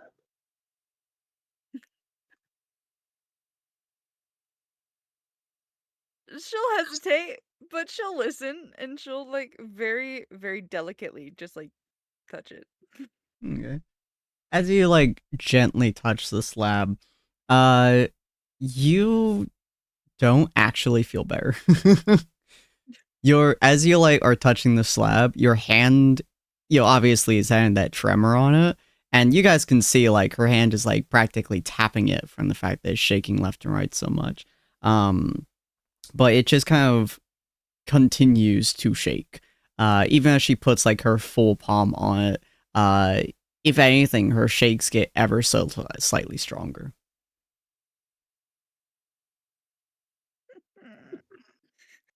Oh, that's weird. Hmm. maybe the stone that you have, Ania? Um, And Ania will take out the like stone of God's blood and offer it to Aldith. She'll like tilt her head, like she's trying to decipher what the fuck you guys are trying to do right now. Would you like a Don't- She has rack? she has no idea. She'll hesitantly take the rock.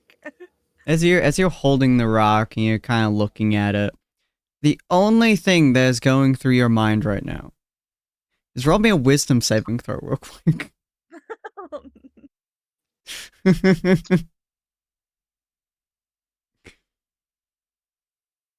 I really hope you get a low number. All right, never mind. Nat 20, baby! Let's go! Natural 20. You feel Moondust is nothing to you. you feel a calming sensation kind of wash over you. As the only thought that goes through your mind is, man, I would really like to bite this. You managed to I hold fucking yourself knew back it. from biting it. You're just like, you're looking at it, and you feel that going through your mind, but you're just like, it's kind of a nice rock. You still want to bite it, but like, She'll do like an audible like Same as an Ania did. interesting. It's Interesting. a nice rock. That's really great rock. Is there a reason I want to bite it, or is that just normal? oh, I don't think you should be feeling that. And Ania will go to take the rock back. As I just like, let me just take that from you real quick, thank you. So, based on my experience, I've seen enough addicts where I can where I've seen symptoms. Yeah. If The I get down and I'm looking her like directly in the eye and stuff, mhm. am I picking up on symptoms? Yeah, the shaking is usually the first symptom of the withdrawals. If they get too much of a dose, and they're really addicted, they will full on spasm. They'll full on go into a seizure after like a day or two without it. But with her dosage that she got, her shaking is probably the worst that she's going to get. But the fact that she wants to bite the rock, you assume is because the rock is solidified blood, and the blood was used to make the dust. So if you like crumble the rock into dust and like you snort it, you would probably get moon dust. So her wanting to chew on it is probably because it is the closest thing that her body can recognize as a drug substance. Nom nom. And when I turn, I'm gonna turn. I'm gonna also give Ania a hard once over. Mhm. Am I getting the same off of her? Not in the slightest. No. She has no tremors. Her eyes look fine. And the fact that she was not only holding the rock, but like when she was holding the rock earlier, she had a relaxed grip on it and like a peaceful kind of hold on it, which is not, you never see that with an ag. They hold that shit like they will fucking crush it if they have like moon dust in their hand or anything like that. Even Aldith, like a second ago, was like death gripping it until she gave it back to Ania. So, good news, everyone. I'm going to point directly at Aldith. Well, no, first I'm going to change my mind. I'm going to point at Ania. Not 100% sure what's going on with your hand, but you are recovering from a dose of the blood, and this is withdrawals. Hooray! Oh, great! That still doesn't sound good. Good news, Actually, everyone. You're having withdrawals. Actually, this is kind of good because normally, if she had had too much, she would have had a seizure already.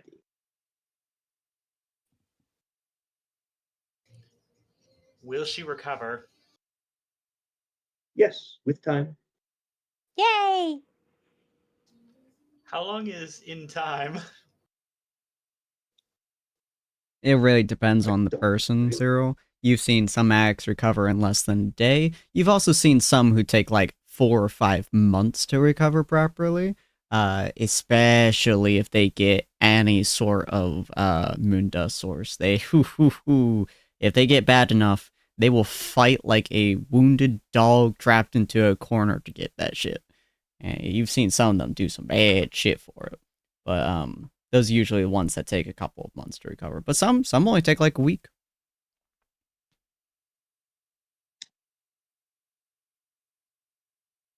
It could be as short as a week. It could be as long as several months.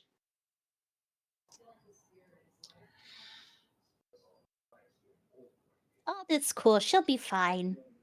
I think she will. I think Jamar just like inhales, just like how do I want to phrase this? Before it just exhales, just like Bahamut. He says, just gripping the bridge of his nose. Alda's gonna look down at her hands, and she's pouting, and she's like, "How will I write in my journal?" Mm. Aw. 'Cause The druids might have something for shakes. big letters.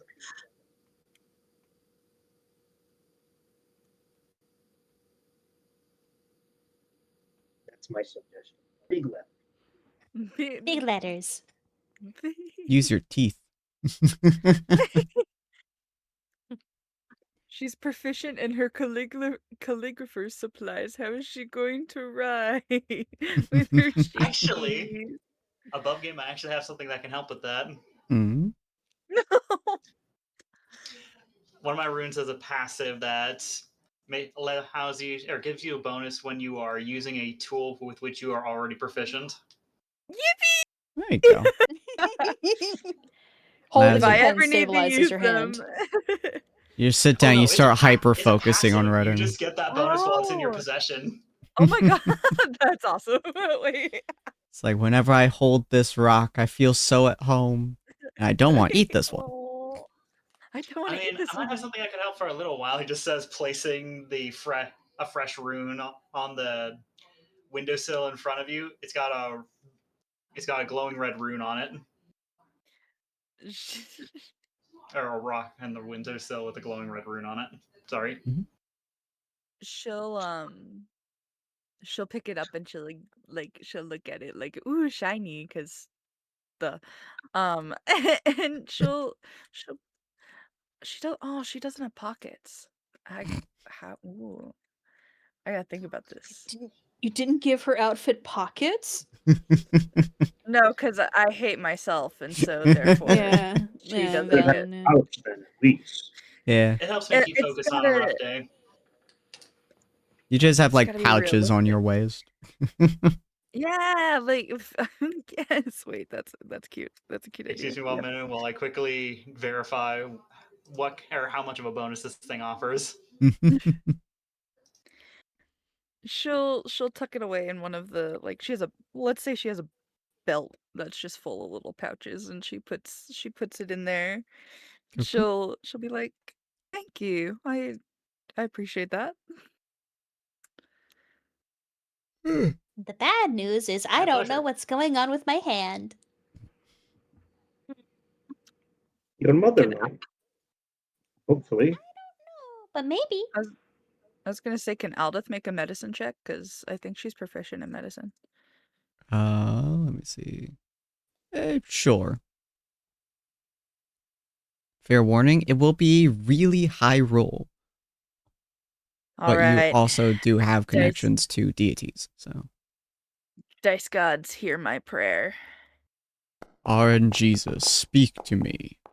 It's not gonna do it. Based on what you can see from her hand, and the fact that she's not like trembling or anything like that, but like you do see like her hand twitching every now and again, and then like flexing. It's a unconscious movement from her just to deal with pain, essentially. You would almost certainly say this isn't a physical ailment, at least from what you can tell.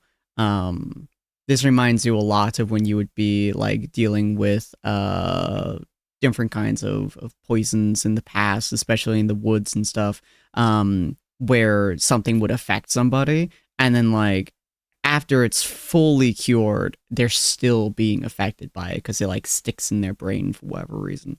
There's 100 reasons as to why this could happen, but you would arguably say this is probably something more in her head than it is a physical ailment. But beyond that, you have no idea. Well, good news, it's not physical, and you might just be a little kooky. Yay! How are stairs concerned? Concerned remembering the time she wrestled control of a storm from a storm. Correct me if I'm It would not wrong. be the first time. This is the same arm that you had diseased from the tree, right? I don't think so. I'm not sure because she did touch the tree, Mhm. and she used her non-dominant hand to put in the goop. Mhm. I feel like if she was touching the tree, she would have used her dominant hand, but I might be wrong. Okay. Because she didn't trust her dominant hand with going into the goop. Not at all. Oh yeah. It's I my will say staff holding hand. it's my staff hand. So yeah, we'll say it's your dominant hand was for the tree. That one obviously like there's still, I believe I said back then, after the tree had I suppose left your presence, the very tips of your fingers stayed a dark purple-ish color. Those are still there. But yeah. Oh, good. Your other. So as Alvin's like looking at Ania's hands, like, wait. Yeah, her dominant hand, which is like holding her staff and stuff. Yeah, her the very tips of each of her fingers are just like dark purple.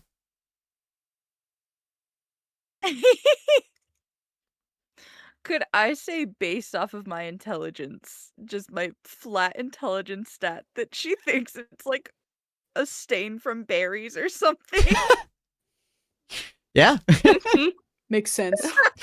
100%. Makes sense. It doesn't, like, obviously her hand doesn't look like it's in pain at all, and she obviously hasn't commented on any pain. So it really does look, it looks more like a bruise than it does stains, but you could very much so argue that they're just stains.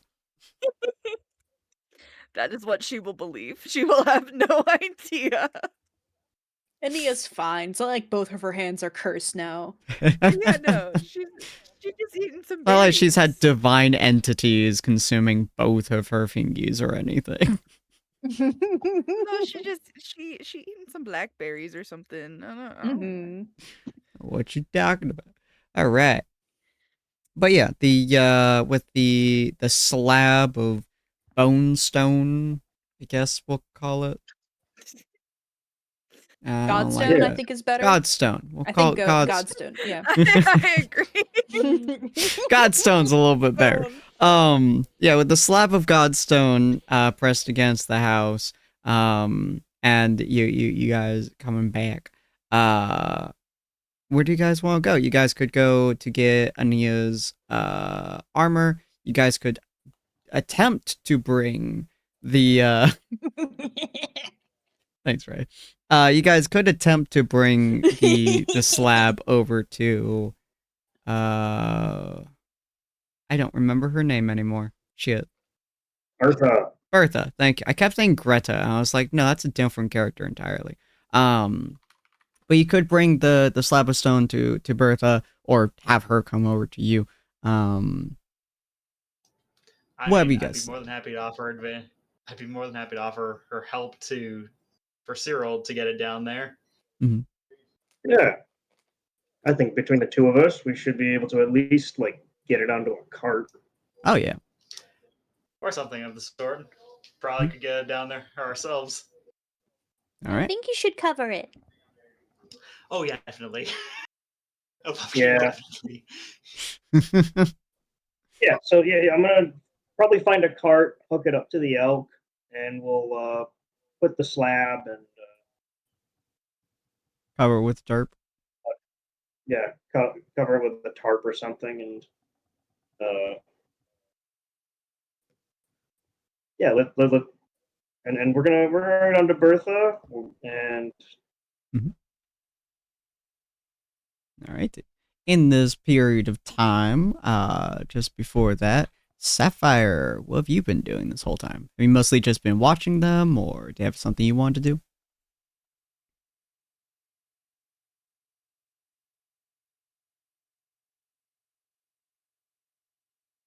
Sapphire is dead.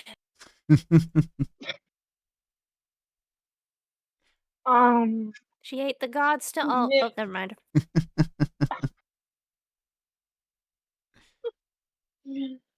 Yeah, I think I'd be just watching them. Okie dokie. And Dakota? Burned the house, right? Yeah. Did we already? Is there like any books kept around here? It's one of those types of houses. I would say most Yeah, likely, right, Cyril? they'd be really old, mildewy books by now. They'd be very old books, yeah. Yeah, I think Dakota would be like chilling, like yeah, he's got he's got this newfangled reading ability right now, so they might as well indulge in a hobby, you know, for research. Yeah, that's a fair point. That's a good point. Yeah, so you start reading some of these old books. They are significantly older than any of the material that you've read in the past. But you're able to read them like anything else, super easily and super nicely, honestly. Some of them are interesting, some of them are very exciting, some of them are so boring that you're practically passing out in your chair the entire time you're reading it, but manage to keep yourself awake.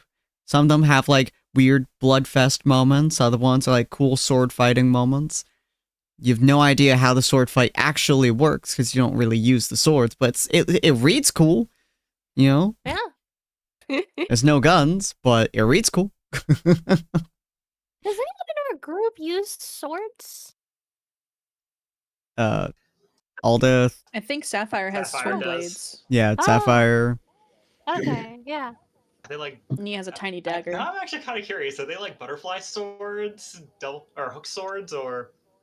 It doesn't matter either way. I believe they're similar to, because I think they're technically short swords, but it's like oh, there's a person who used swords like a long time ago. God, Sapphire, you might recognize this one where it's like they put the two swords together and they can use it as like one. Oh my god, what the fuck was that? Oh, I'm gonna get so annoyed Twin not remembering blades? that. No, that's not it. Yeah. But it's like the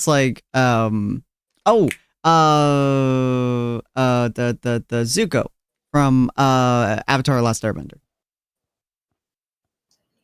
Oh yeah. Yeah, where his two swords become one. And one splits into Sapphire two. has some of the coolest weapons. Doesn't Sapphire also have like the Titan gear? She does. Yeah. I mean, Ranger. Yeah. But I love that. The yeah, what do you think, Sapphire? You were part of my generation. You have to know what Zuko swords look like. I feel like that's like a mandatory thing. Yeah. Yes. I don't remember. But yeah, yeah, Oh, you'd hold on. know sapphire swords very, very well, and then especially especially since one of sapphire swords actually like has lightning attached to it too. They're kind of cooler than your books, much cooler than your books. I mean, your book's kind of nice. It's at least a good read for like half an hour. But you do hear the group outside getting ready to move on, it sounds like. I assume you put away the book. Dakota? Oh, shoot, that was to me. Okay, I thought we were still talking to Sapphire. Yep, Ah, Sapphire's watching yep, them. no, I'm here. Right. Yeah, so you I put was like, away okay, books so, and so you yeah, head out? yeah. Oh, yep. Alright. My mic has been really weird today. I had to like unplug it like a few minutes ago and put it back in. But Oof. yeah. You should get a new mic. Something about the connection is being really weird with it. It might But be...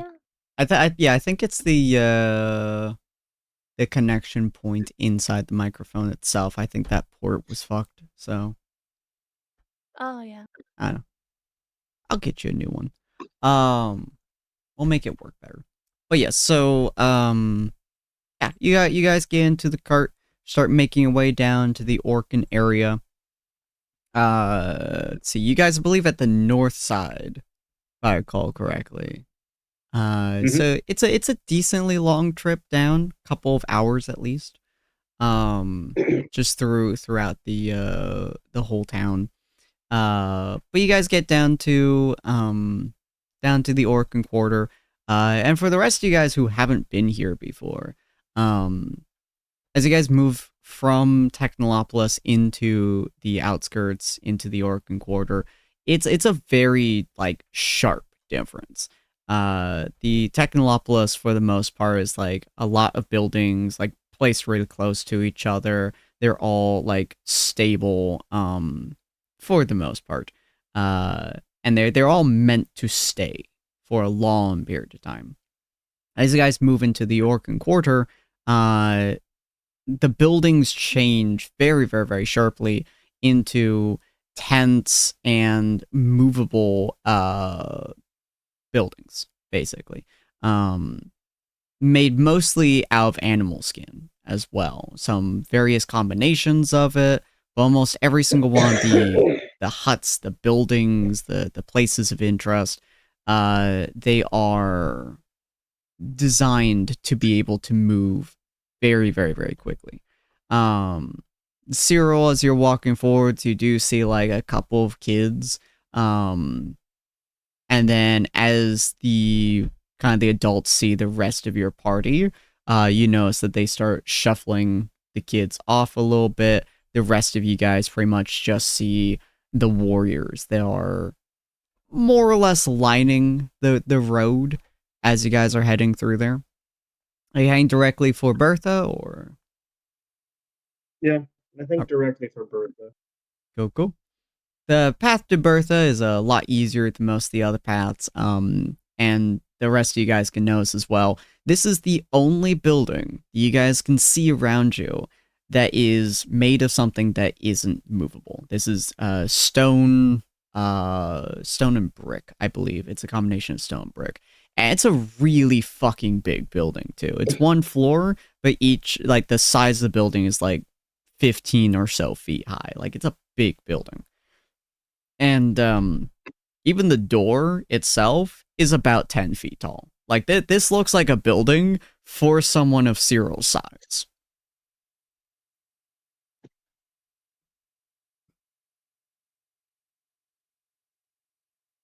You know, I don't think the rest of you have actually.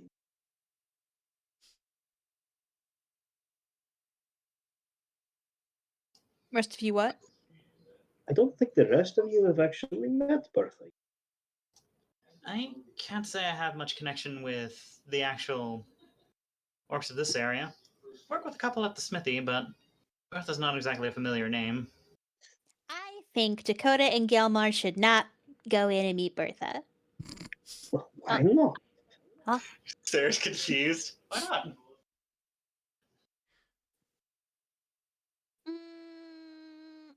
I do not think they will enjoy the experience.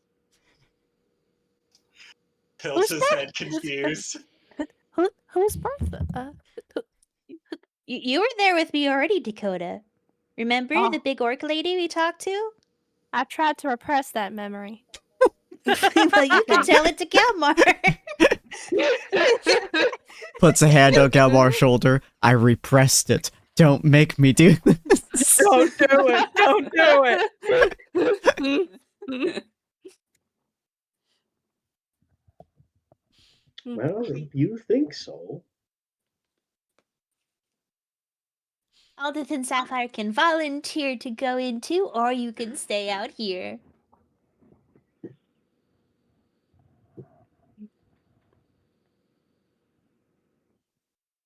Aldith looking I'm down at just- her clothes. I'm good. I don't understand this. Sapphire will go with. Alright. Sapphire's brave. Sapphire don't care. Sapphire's like, I can survive anything. Is Gelmar gonna stay out, or is Gelmar gonna protest and want to come with anyway? You still haven't explained to me why I shouldn't meet this person. Dakota, do you want Really to explain to fun. Gelmar why Gelmar should... It's like it's like if Bertha is the same person that I like remember. It's been a while, but Mhm. I just felt oh, there goes my mic. Oh, there it is. I just felt really awkward the whole time. Tilting his Anya- head confused. Anya leans over to Gelmar, like goes up on her tippy toes to try and whisper to him, even though he's still very much taller than her. And she's like, She's very flirty. He still holds his head and staring over confused. Do you understand what flirty means? Have you, in your whole set, like ages long life, have you ever flirted with anyone ever? Do you know what that word means? Do I need to define it? You just see, you know the meme of the woman staring confused with the calculations flying everywhere? Oh. That is Yeah, the Gelmar's the face math right lady. now. Getting his vision. Gelmar has vision. And Gal- it's flown completely over his head. Galvar gets I flirted mean- I with think you Shark should Pikachu stay out face. here. I don't I know. mean, shit, Gelmar doesn't remember get the what Shaq happened at Pikachu the- face. Remember what happened at the, what's it called? Roderick's. No, not Roderick's, at the ball? The gala. Oh, yeah, the gala. Oh yeah! Oh yeah! Because there was an orc that flirted with him there too. He just didn't pick up on anything. Oh, I love that. That's fair, that's fair. He doesn't understand. It's this adorable, He's still innocent pretty new himbo. to humanoid conventions. Anya sighs. And like she's trying to think of a way to explain to Gelmar without using like language. And then she just says, Do you need me to explain why? I don't understand. Is that okay with you that you don't understand? Above game, you're free to go without explaining it. okay. Alright. So, Cyril, do you want to walk up to the door, or? Oh yeah, just this big loud knocks. Bertha! Honey, I'm home. I just imagine he's having this conversation or he's doing this while Gelmar or India are staring at each other confused. And Gelmar's staring towards India, doesn't know what's going on.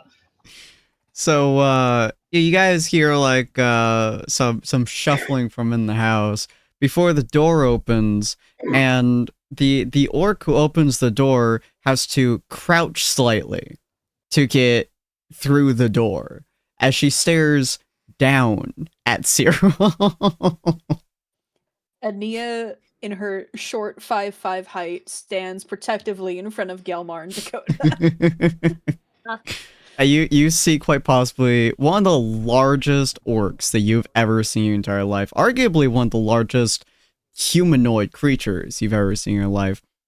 This is just a massive orc woman. She has biceps that are damn near as big as Cyril's entire skull.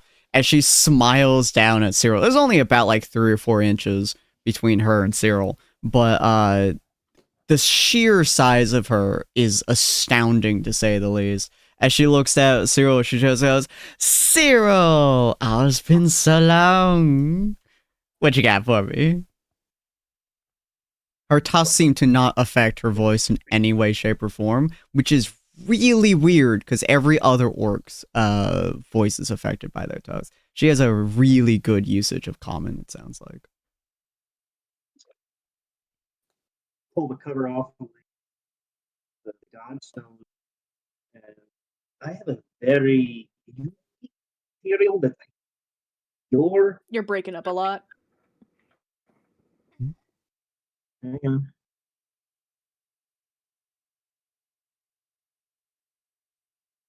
Stay. Can you hear me now? Yeah. I have a very unique material that I think your particular talents are the best suited for. Ooh la la. Give me a present already? You shouldn't have. Well, I do come asking a favor from you for this material. Oh, a favor, you say? Are your friends over there part of the favor? No, fortunately. I'm not sure that they could. I'm not sure that they could handle it. Partially regret making this character. She just smiles at you and she's just like, well, what would you have me do? I'm gonna take the glaive and I'm gonna show her how it like comes apart and goes back together. I'm hoping that you could work your magic on this slab of Godstone. Create and make this weapon in this material. She kind of like grabs your glaive, and in her hands, it legitimately looks like a child's toy. Like in Cyril's hand, it looks kind of small. Like it's a decently sized weapon for Cyril, but it's just a little bit on the small side. In her hands, it actually looks like a child gave this to her. And she like looks over, she like pulls out, she starts flipping around. You can alt out, especially Gelmar. She has far too much experience with weapons. Like her ability to like move and utilize, and specifically how she's checking the glaive, is experience that you've only seen from Boren specifically. Most blacksmiths take like decades to get to this point, and orcs almost never do because of their relatively short lifespans. So the fact that she's looking over us like you've seen Boren do many times is downright impressive to you more than anything else. But she looks over it, and it takes her 2 hands, but she picks up the Godstone as she like checks it over. Again, this took both Cyril and Gelmar lifting it, and it was still heavy to them, but she's holding it with both hands. She's just like looking over it, just casually. She's like, where did you find this, Cyril? I had to go very deep inside to go get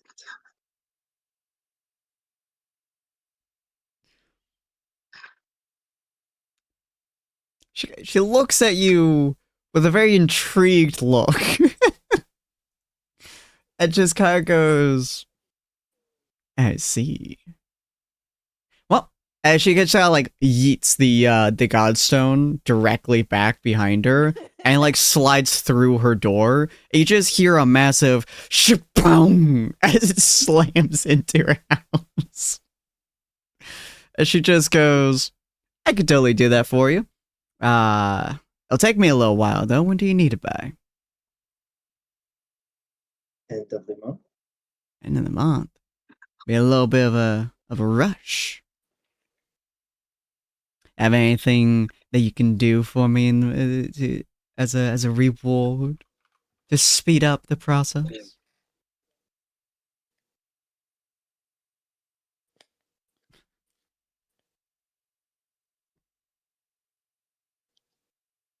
What do you have And in like mind? leans over, seeing if Cyril needs like a tag in.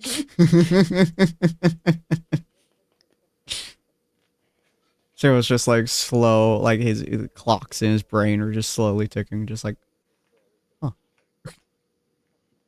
I think Cyril did say something though. What was that, Cyril? What sort of favor could I do for you? Well, I do need something from around the town, you could say. There's a how can we say a relatively large pain in my side, a few hours north. It's closest thing I suppose you could call it would be a giant boar. It's been hunting around where it shouldn't be hunting, and well, I could kill it. Well, going up all the way up there would be well, it would probably hear me, shall we say. I think we could. If you could deal with that, I'd be much appreciated. I need some of its skin for a couple of my projects, and of course, its meat can definitely feed most of this quarter for at least a couple of days. Certain. In fact, when we bring it down, Mhm. we'll have it. We will have it dressed and bring the carcass back. Oh, I'd so appreciate that, darling. Now she like turns, like her entire body like snaps over to Ania, like a quick movement, like smiling down at her. I have armor for you. It's done? Indeed it is. And I made it with your measurements perfectly in mind. Oh. And she walks over. No fear. Hold on just one moment, I'll bring them all out here. I think your friends would love to see it. As she like winks over at Gilmore. Thank you. He just been watching the entire time, taking mental notes of her entire process. I love the idea. He just stares at her as she winks, and he just goes, "Wonder if that's a regular greeting." Probably something like that. He'll give her a smile back, recognizing it as a friendly gesture, but not really understanding the extent for what that usually means. After a few moments, she comes back out, and she has like her entire arms are full of what looks to be like scales and stuff of sorts. And she kind of like looks around for a moment before like she moves her foot and just slides a massive stone in front of her, just kind of casually like moving it with her foot. Before she just drops all of the pieces onto it. As she just kind of like looks at it, she goes, "Okay, so, right."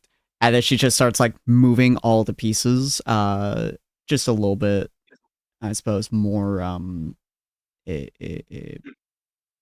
presenting it better or such. You can tell all of these that she is putting down is unbelievably well designed. It looks hold on just one moment. Da, da, da, da, da, da, da. I have a couple things for it, but I put it somewhere. There it is. So she places down, like she moves about each of the pieces individually. So they're all like separate and such. And as you're looking at it, each piece is dark layered chitin, which has been like pretty much like, I suppose the word be burnished, to what almost comes off as like an obsidian sheen. It's not fully smooth. There are faint ridges, there's like impact scars, there's like all kinds of like bits and pieces. The way that she, I suppose, forged, air quote, forged it is to represent the fact that this giant scorpion had lived a long time, and each of the pieces pretty much like speak the story of the scorpion that you can tell, at least from the many combats the scorpion almost certainly had, from the different fights that it had against different creatures. This came from the Gagar wastes, so it clearly had to deal with like sandstorms and apparently it even been thrown against rocks and stuff, from what you can tell about it. And then as she puts it, down, the chest pieces specifically seems to curve inward slightly, and it's overlapping plates. They're designed to deflect blows rather than absorb them, which is perfect for a druid. And as it's like put all there, she reaches behind her and puts down what looks to be a rather large, like, full-on tail, which is pretty neat from what you can see. And Bertha kind of looks at Ania and goes, "This is a very special designed scorpion armor. This is actually one of my favorite pieces I've ever created. I loved making it for you. This is designed for stealth more than anything else, to be able to infiltrate whenever you need to, but it's also designed so that, unlike," she gestures to Cyril's armor and Galmar's armor, "unlike their armor, is designed for you not to take the hits. Like most scorpions, when something hits it, it slides. This way they don't have to take the full brunt of the force. Especially good for jaws and other dangerous objects. For you, you do not want to get hit with this armor, but if you do, it will deflect most of the blow. Do not, and I repeat, do not take blunt hits to your chest. It will hurt. Very much so."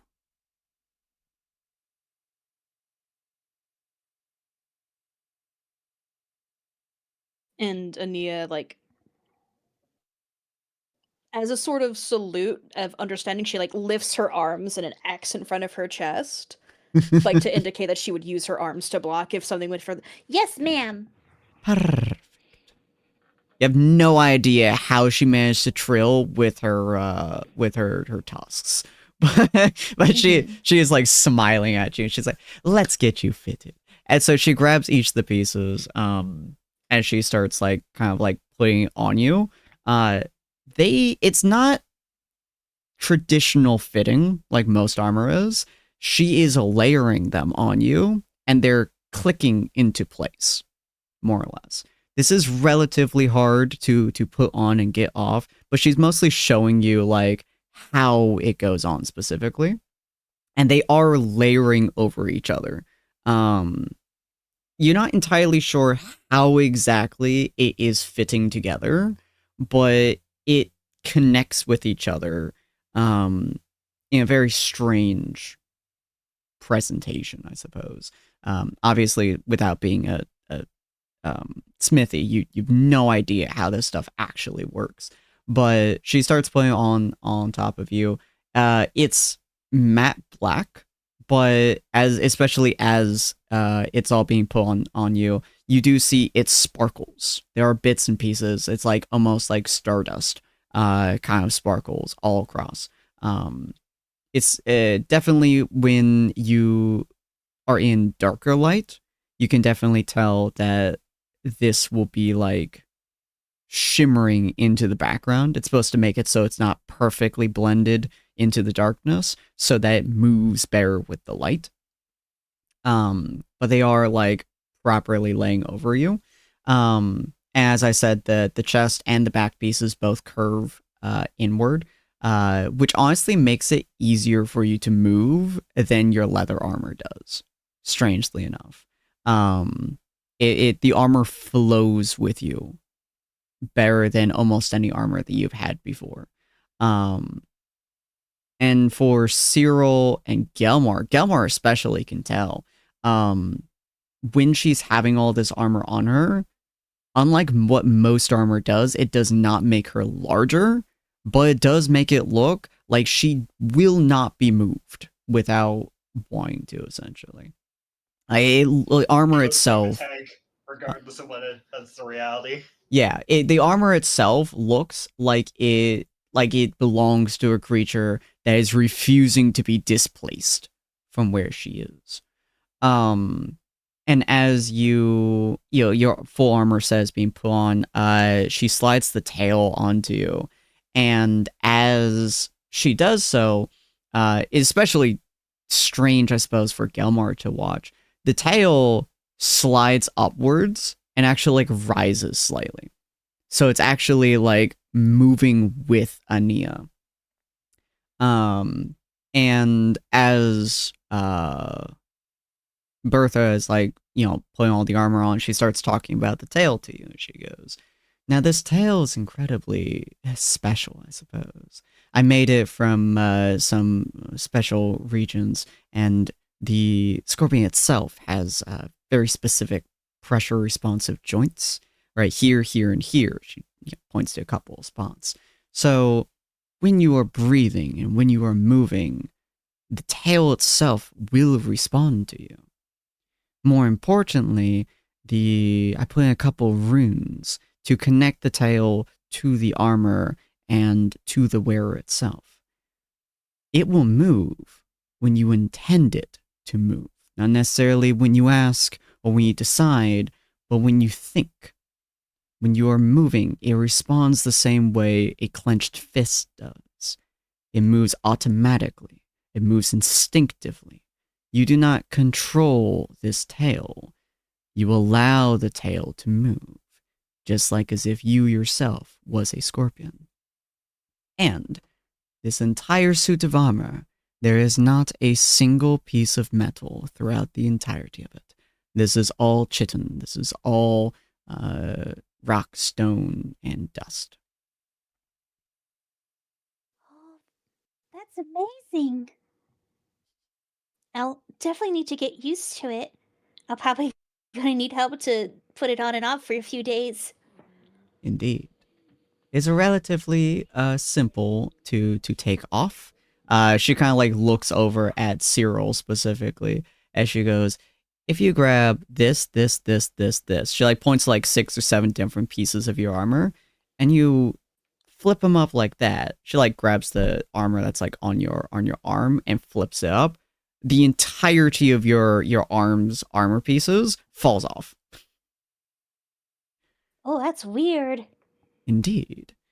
The only problem with this is that if your opponents know these specific spots and they hit them, well, your armor will not be perfectly stable. But it is quite hard to get to them. Your opponent would need a masterful knowledge of not only blacksmithing knowledge, but nature knowledge of scorpions. And she kind of like puts the arm plates back on. But if they do, don't get too close.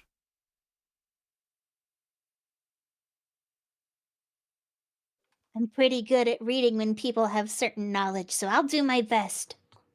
She nods and smiles down at you. She is easily twice your height, So she stands back to her full height. She just kind of like gently pats your head. And he is totally fine with this. And then your cloak does perfectly move over the armor as well, with the exception of the tail. But as like you have your cloak back on, the tail actually moves under your cloak and presses itself against your spine, so it almost doesn't look like you have it. Very cool. And it does this like She will have to almost adjust again to by it. instinct. So like you don't even have to think about it as you put the cloak on.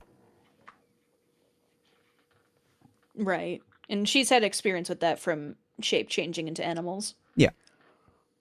You're very used to like not your body moving without thought, but like especially when you're a hawk and you have like a tail feathers, or you're a scorpion, for instance, or something. Like you have parts that move without you really thinking about it. Anything with a tail, honestly. It's something odd, especially in your humanoid form. But it's definitely something you can kind of get used to. It's just weird. Oh, and she'll like do a little bit of a twirl, just trying to look at herself like, We're about to go to the Druid Circle. I bet they're gonna love this. I'll be sure to tell them you made it. She smiles and bows to you as she goes, I appreciate that greatly. My skills are known among some of the greatest blacksmiths around. Unfortunately, I don't work with metal. No, that's the dwarf's job. He refuses to work with most things that aren't metal. Ah. The Druid Circle's very near Haven, so if I tell them, maybe you'll get new business. That would be exciting. Unfortunately, my skills are only for a select few. I don't regularly make it a business to make things for others. But I do enjoy when my craft is appreciated. Understood. I'll make sure to tell them not to expect anything. She I just smiles. imagine Kelmar's at the back of the room, still just eyeing over everything, with just like, oh crud! I'd kill to be able to craft like this. Yeah, you can tell, especially how the armor is fitting on Ania, especially from just measurements too, because like this is the first fitting, and 90% of the time that you've ever done a first fitting on somebody's armor, you've had to redo at least 3 or 4 sections of it, especially for something that is interlocking pieces. But you can tell from how it fits on Nia, from the design and style of it, how well the tail works, and a few other bits and pieces too. This is some of the most masterclass armor you have ever seen. And luckily for Gelmar, Ania actually turns and like semi like, just talks over to him since he's still a bit away. He's like, could you help me with taking it off and on in the mornings and such until I get used to it? And she asks Gelmar instead of Cyril. Interesting. He looks surprised that that he'd be her first choice. I says, yes, I think you could give me an opportunity to get a closer look at some of this stitch work. I've never seen anything like this before. This is amazing. She smiles at Gelmar, and Cyril, you can actually tell that flirting look of hers changes slightly. As she looks at Gelmar, she goes, oh, are you a smithy?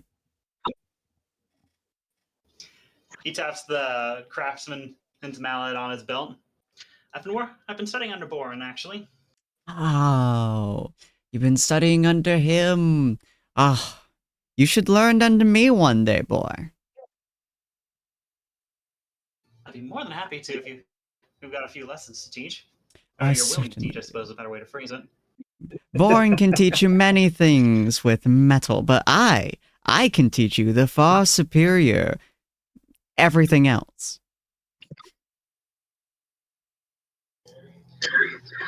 Always good to learn a few additional tricks. especially when it comes to making equipment like this. Indeed. Borin made this, and Oh, go ahead. Now you keep going. Borin made this. And then you'll take out the bone knife that Borin gave her for free, and she'll hold it up. Actually, no, I think it did cost her something, but it was heavily discounted. Mm-hmm. I think it was like a couple of gold, if I recall correctly. And you see like Bertha like kneel as she like picks up between two fingers. It's a tiny little knife. As she looks at it, as she just goes, "Wow. He's not complete shit at this anymore." I think he's practicing. It's good to hear. I would still throw this away. I mean- Would you like a new one? No, that would be No. rude. Gelmar just shrugs. I mean, no. There's no individual I've ever encountered that felt that they understood everything about any individual craft. Always something new to learn. Indeed. Well, Borin has been around for a long time, and so have I. I once had a fling with him so very long ago. Oh, how long? That sounds like a wonderful story. I'll have to ask him about it next time I'm down at the city.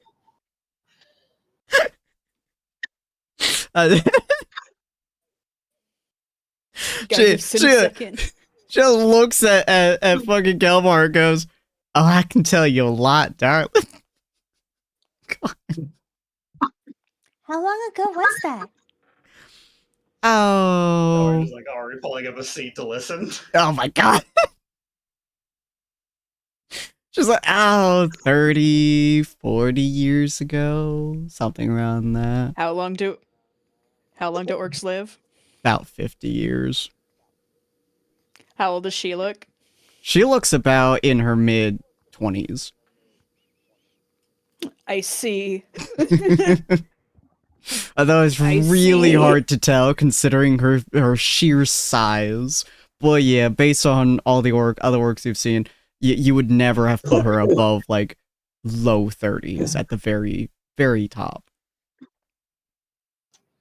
For the sake of simplifying this for you, should I just roll a whole charisma or wisdom save and just skip over the story? No, I no, don't think anyone Ania- else wants to listen to that story. Let me tell you. No, Fair Ania was enough. going to like direct the Au party away after that. Au contraire. Oh, contraire. Aldous just like, oh yeah. Well, I'll just been drooling this whole time. What are you talking about? Jesus Christ almighty. I'm not telling that But, story. Was that a roll After- wisdom save, or are we just gonna say that Ania's just dragging us out and just call it there? Ania's dragging everyone out, but she's like, Oh, we'll be sure to tell him that we met you and say hi to him for you. I appreciate that. Tell him his goddamn knives still suck. But if he wants more ma'am. lessons, I can always teach him. Understood. and she will like grab Gilmore's gauntlet. It's like, Just we gotta get Before- going. Before we go, how far north is this book? about 3 hours north or so. You cannot miss him. They say he makes a mark on his territory, is say the least. I will say, be very careful. Most boars can only take 1 or 2 hits from a blade such as yours. This one would take your blade and then proceed to stomp on you with it.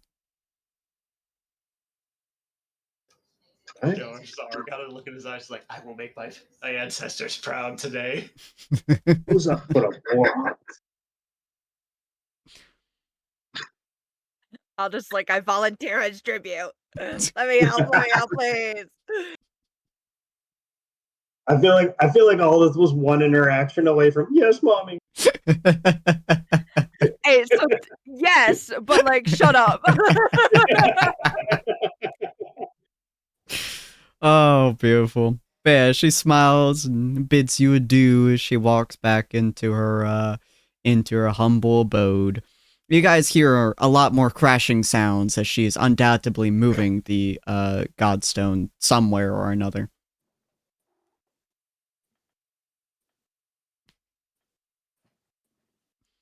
Well, that went well. I think it did. Are we going to be That is going one of after the the boar after? That is one of the best craftsmen I've ever seen.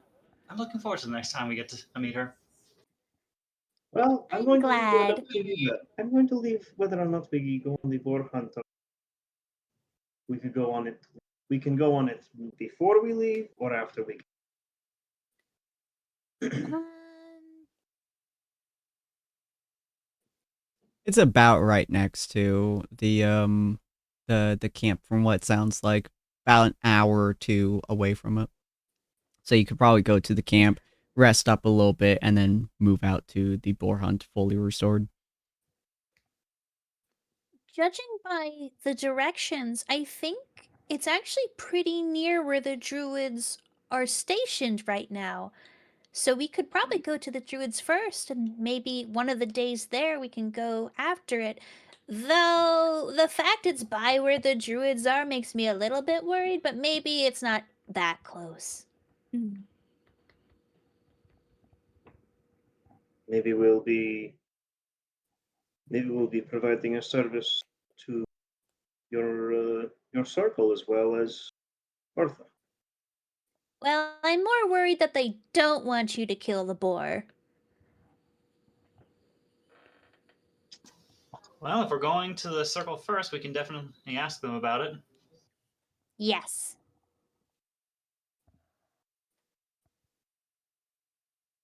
All right. Is there anything else? Or are we just gonna go? I say we go. Anyone need anything before we head out?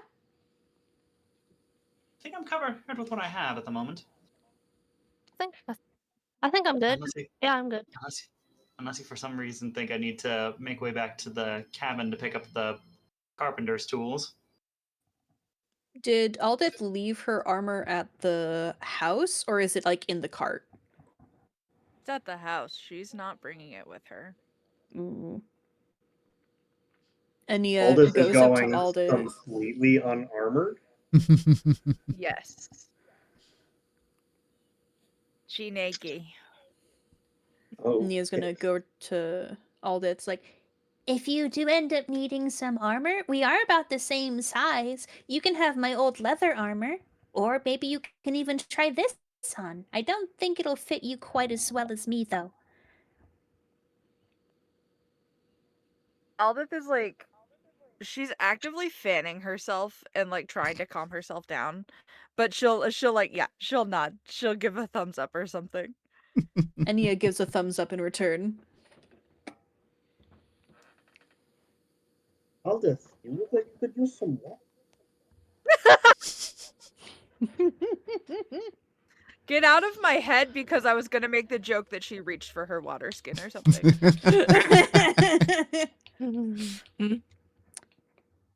Just like, Sapphire, do you need anything? No, I think I'm good. To the druid circle! alrighty. You all start making your way up there. You go through most of the town again.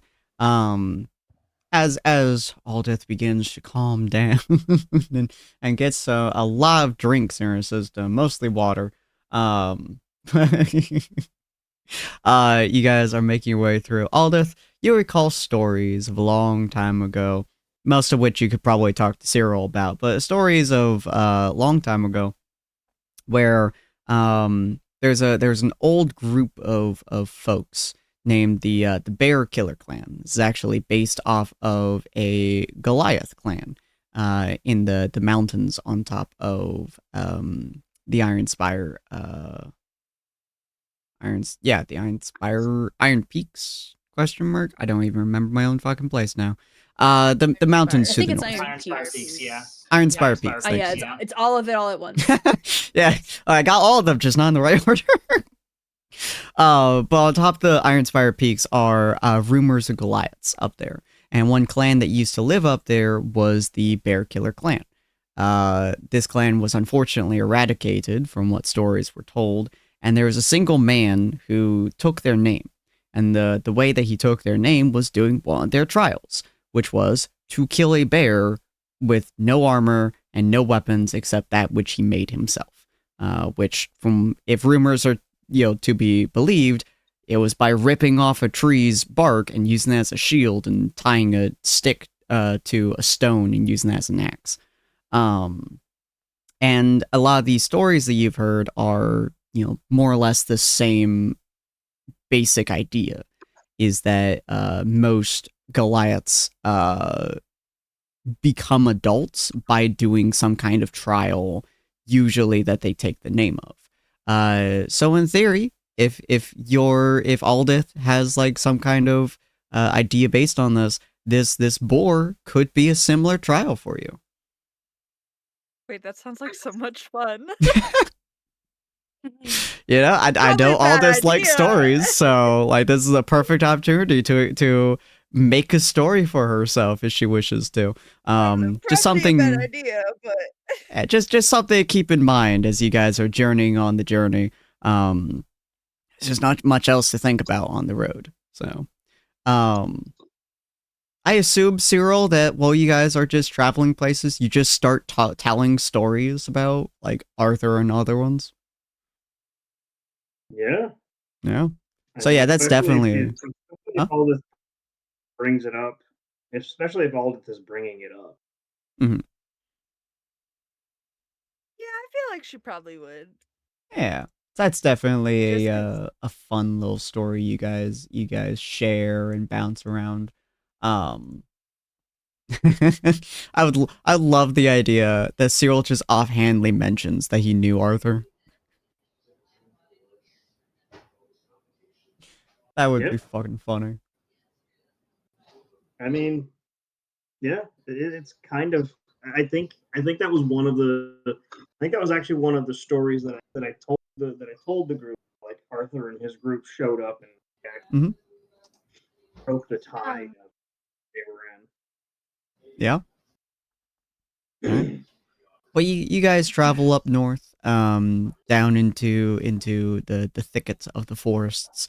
The further north you guys go, like dead north, to a degree, the thicker and thicker the forests tend to get. North, east, I believe, is where the mountains are. But especially where you guys are, only a couple hours away from Harmonious, is a lot of woods, just a really dense forest, essentially. But as you guys go through there, you guys start bright and early, probably about 9 or so a.m., I would say. You guys travel quite a distance, and get all the way, probably to about 6 or 7 p.m., I would say, before you guys finally arrive, at a hilltop. As you guys arrive at this hilltop and you look over over this hill, you guys see another one, which is essentially is a very large ring, a stone ring specifically, that is on top of this hill, pretty much parallel to where you guys are at the moment. It's half collapsed. There are a lot of broken stone pieces. There are a lot of half-finished ones and others. But you guys do see a lot of torches set up. You guys see a lot of tents set up. A lot of general, encampments that are set up, especially as the day is starting to wane and the sun is a little bit away, like an hour or two from setting. As you guys step into kind of this clearing, able to see this relatively well. Hello there, Raiders. Hello, Emerald City. Oh, you guys came in right when we're about to finish. I don't have my alerts at the moment, so I almost missed that. But welcome in. We're actually about to finish up, so thank you for the follow. it's how do you say your 3 name? more hours. 3 more hours. If I had the ability, welcome in Tarquin. Welcome in oh my god. Welcome in Atlas. Welcome in it's Meweki, I think is how you say your name. Welcome in Voxbox. Oh my god, so many people. Right at the end. I do so apologize for you guys rating me. Welcome in Jason. Can we have an encore?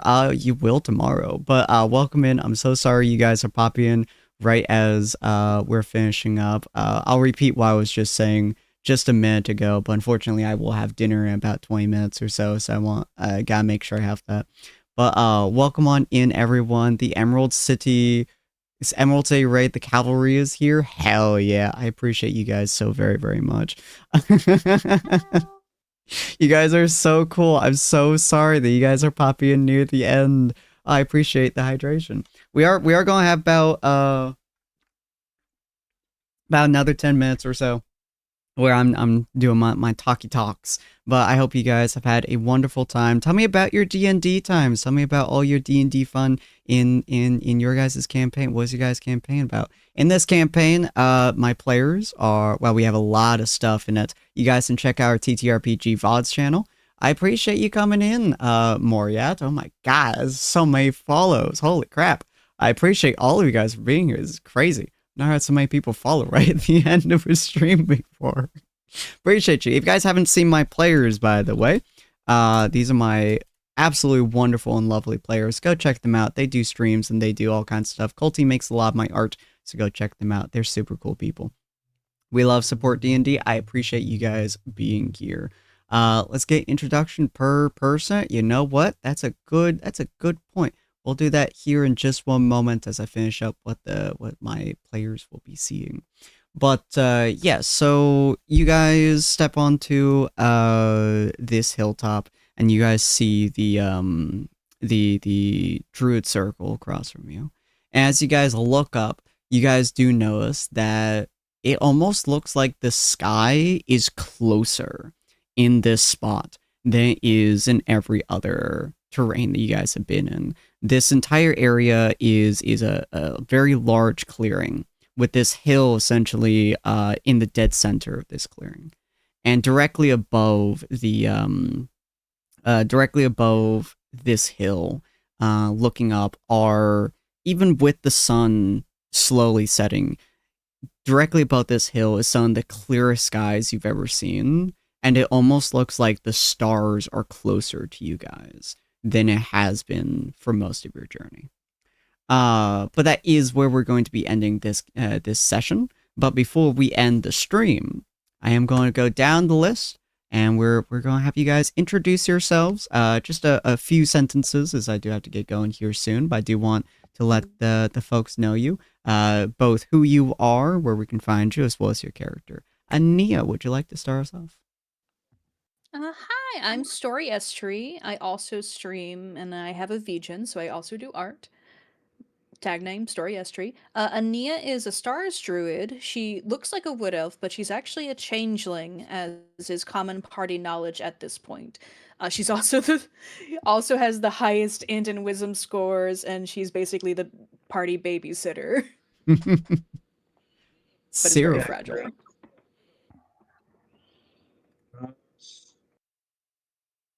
Hi, everybody. Cyril. Hey, this is pretty much the only real streaming online thing that I do. So. No channels to plug here. And Cyril is the grizzled old war vet of the group, with a lot of trauma that has basically become the entire party's problem. And he is a paladin of the Eldritch Hunt, which is a special subclass, is a homebrewed subclass that we decide, which is very similar, if I'm not directly pulled from Bloodborne, if I recall correctly. So, super fun so far. Gelmar. Hello. I am playing Gelmar. or you can find me on the Discord as Aura. I am afraid, just like Cyril, I do not do any streaming. I am a hobbyist artist, though. Unfortunately, I do not accept commissions or requests at the moment. Gelmar is a rune knight and secretly a dragon concealing himself in humanoid form, or more accurately, trapped in humanoid form. Half of the party knows this, that being the two to my left, but that's about it. I am the party's smith and tanky semi-DPS at the moment. Nice, nice. Dakota. Hi, I am Colty Cat. I do not do streaming. Or I do. I have done some streaming here on the channel, but not lately. Not since Deltarune, I think, kind of. But that's what Sin played. Yeah. You can find me on my Tumblr where I reblog something once in 100 years when the planets align. I play Dakota Ryder, who is an Eldritch Gunslinger Warlock. A changeling disguised as a dragonborn who was born captured by high elves until eventually he broke out with the help of a certain knight patron, a very mysterious knight, who he's recently broke ties with in favor of the dealer, another mysterious patron.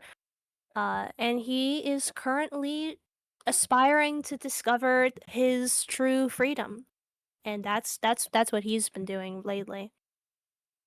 Very nice. He's very cool. Yeah. He is very cool. Aldeth. Yeah.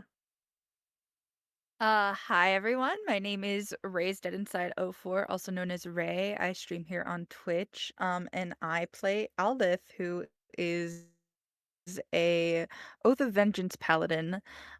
She looks like your normal everyday half wood elf paladin, but she's actually an Aasimar. Who she is a child of the god of protection Helm. Yeah, if I'm not here in chat, I'm one of Sin's mods. If you can't catch me here, I'm usually on my own channel or I'm active in Sin's Discord. Yeah. And Sapphire.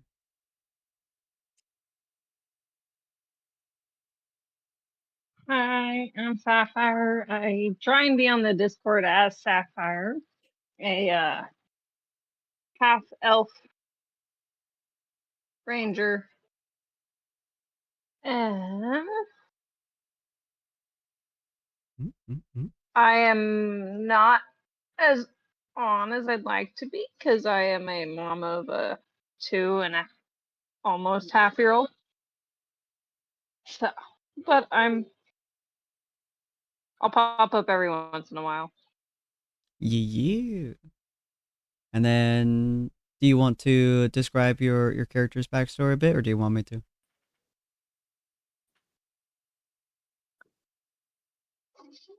I think you would be able to do a lot better at that than me right now. I can also do it. Fair enough. Ania, absolutely. Sapphire is actually Fey touched. She gets flowers that grow in her hair, her skin sparkles, and she currently, as far as party knowledge goes, is caught betwixt a semi-war, sort of a passive war between both the Fae and Shadowfell. It's not Dark Fae, the Shadowfell, yes. So she's caught betwixt that, and she also has very strong amnesia that she's trying to recover her memories, but also recover them in a way that aligns with her past self who chose to lose her memories in the first place. Is very, very exciting. I do absolutely adore my party. And I am the DM, Sinspeaks. As I believe I've mentioned a few times throughout the show. I do 2 campaigns. I do this campaign and I do another campaign tomorrow at the same time at 6 p.m. PST, where I do